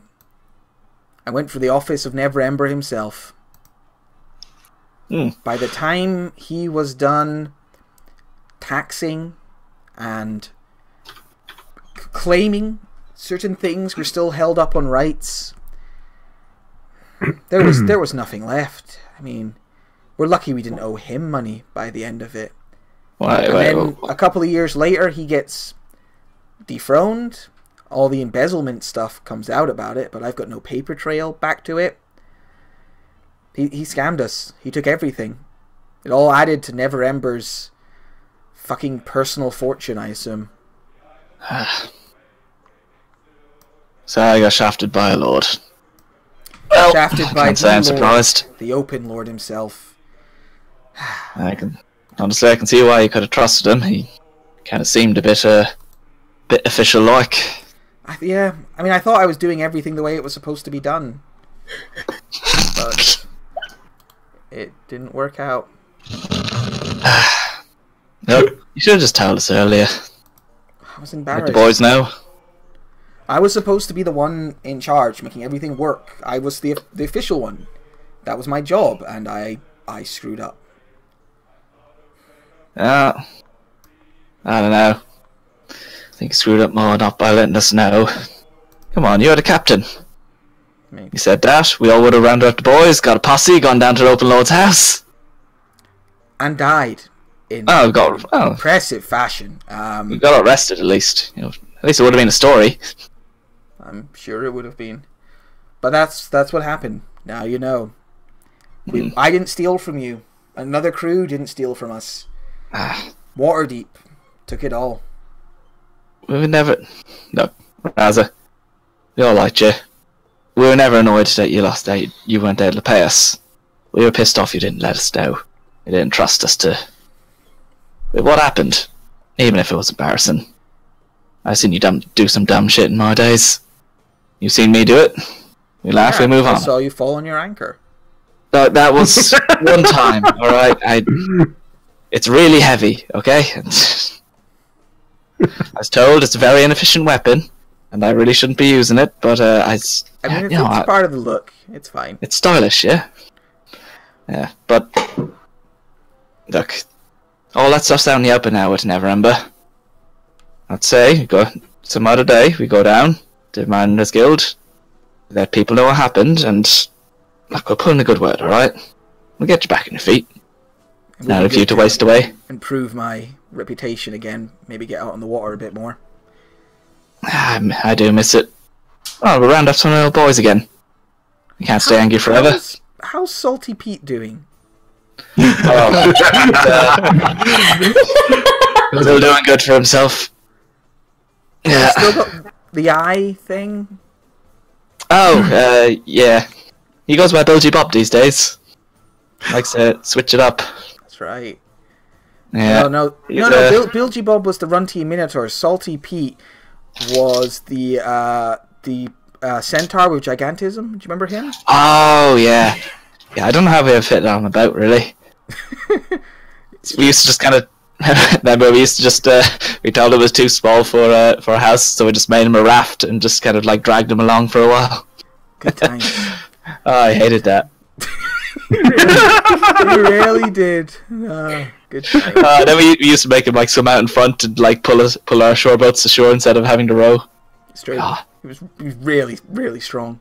I miss those times. Me too. But you own a pub now. Let's have some drinks. Alright. That sounds good to me tonight, because I'm going to need some drinks for the mouth, and also for these... Alright. Around this time, Bruni and Fluke return. With the aid of the new bar staff, and eventually the kobolds returning from down below. Leveled up Did Vala ever come back? Vala, yes, Vala comes out with the kobolds. Kind of going, whew, it's going to smell down there for a bit, but it should keep the looks around at the people the stock fresh. Wait, were the kobolds always red? Errol looks down. Just closes the trapdoor. Yeah, the kobolds come out, like bloodied knives, breathing kind of heavily. All good, boss. He looks at you and goes, "Kobolds best in basements." They've all leveled up, thankfully. Basement boys! The rest of the evening will go by fair. Let me double check my notes, but I'm fairly sure. What? Oh yeah, Kobold is evolving. Yeah. The rest of the evening goes by without major events. Everyone drinks. Everyone has fun. You offer double pay for all these extra staff, so somebody's going to have to pay out 20 gold to Brian will do that. It's his idea. dirty scabs who you've stolen away. I'll put in for that as well, Jesus. Oi! Oh, Earl, you remember that you got 10 platinum last time from Istrid.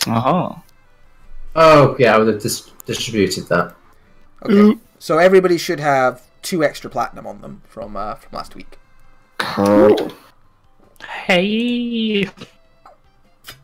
Alright, and that, and I guess whoever we seem to be splitting the extra bar staff tab here. Like that's 4 gold each if we all pay. So Yeah. is anyone else willing to... Cool. Yeah, Fine with that. That's fine by me. good for opening night. As the night goes by, people start making their way out. Hang on, we need to find someone for Barnabas. Yeah, we need to find someone for Barnabas. We got a cake for... I did mention getting a cake for Lady Rosnar. That was going to have brine inside it. When you look over, Barnabas is winks at you. Like, oh, don't worry, I seem to be doing quite all right myself. Is that the lady with the Adam's apple? That's right, honey. Come on, let's get on out. And I'll be seeing you all again real soon. Don't you worry. He's clearly not as insightful as he once thought.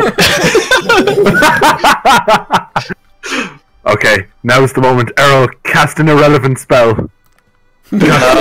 Capstone the night. No, we're gonna kill half the fucking guests, probably.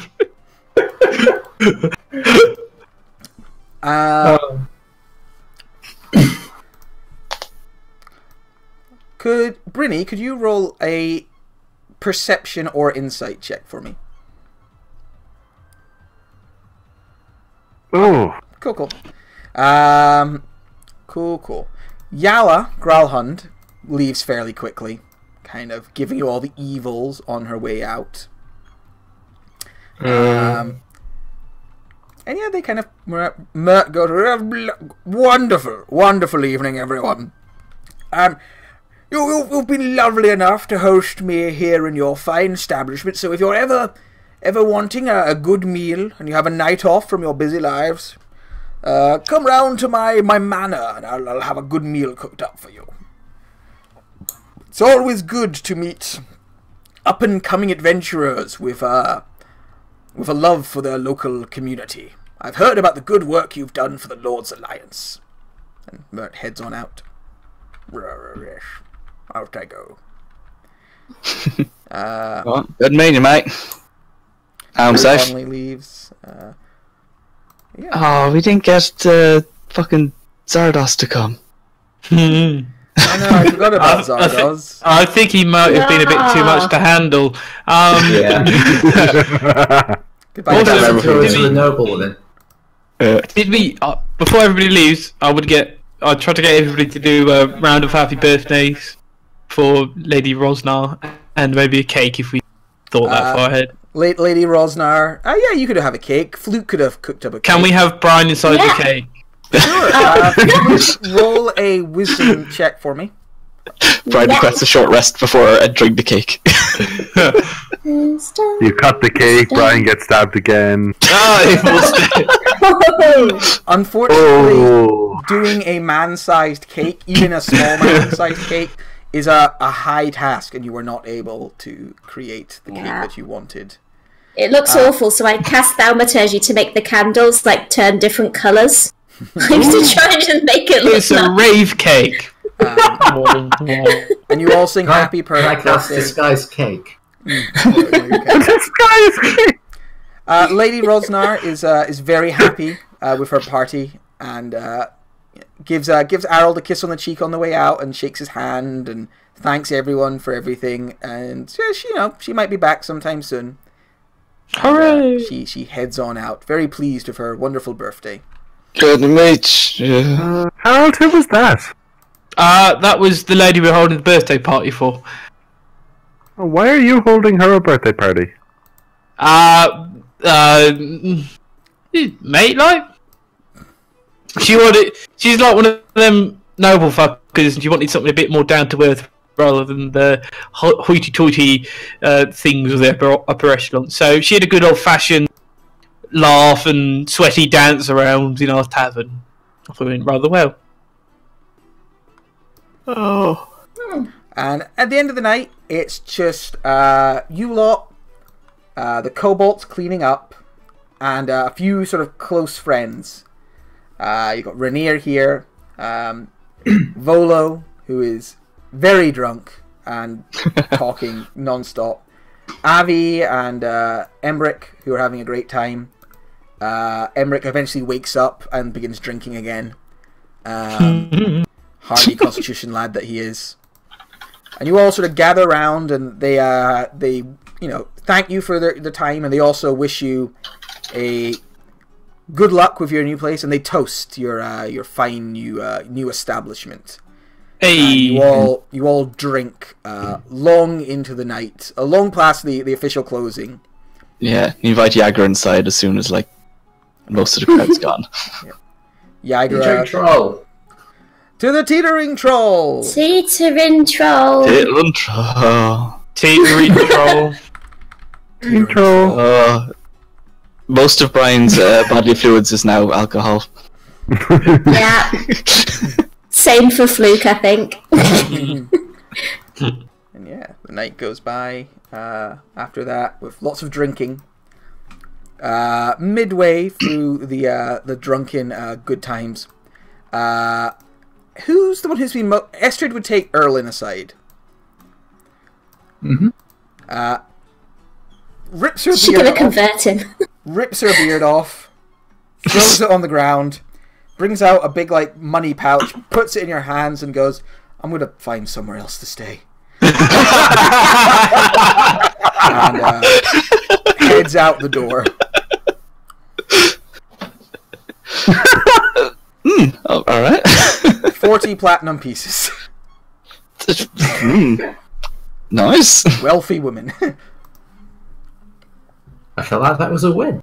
Yeah. You managed to keep her from flipping her lid and breaking someone's arm. I'm very impressed. 8 each. I presume you share that, yeah? Or Oh yeah. are you going to be one of those? One of those. One of those. No, you don't do that to your party. Just everyone else. Damn. You need some people not to steal from you. All right. Like the Black Viper, she completely failed to steal from it. I think that might be my new favourite character. I know, she's great. Yeah, bless her. She really tried. You can't see the rolls I do, but there was a lot of red in her rolling. There was a lot of red and green today. Yeah, it was Like a Jesus. day of dramatic. Well, we're not done for the day, but Yeah, you but guys like- will take a long rest and wake up in the morning. So Before that, I'll go downstairs and see if I can chaotically clean up that mess. yeah, you're like up to your ankles in blood when you get downstairs. It smells of rats, blood, and basilisk piss down here. Okay. Cast Disguise Self and see if the wild magic takes. Okay, roll a roll for your wild magic because it definitely does. 91. Oh. Oh no, if you die. I thought it said you die in the next minute and come back. I was like, why? That would be kind of hilarious. You feel briefly immortal. Wait, reincarnate, that's the random race one. Yep. Yeah. Yeah, Oh, you can come back Jesus. as something that Yeah. people don't completely discriminate against you. This is true. You come back as a tiefling, but the kind of random powers. You come back as yourself, but female. All right. Yeah. Let's take a break, and then we can wake up. You guys can wake up in the morning and decide what to do with this map and the new information you've got. I can safely say that would be much easier to find out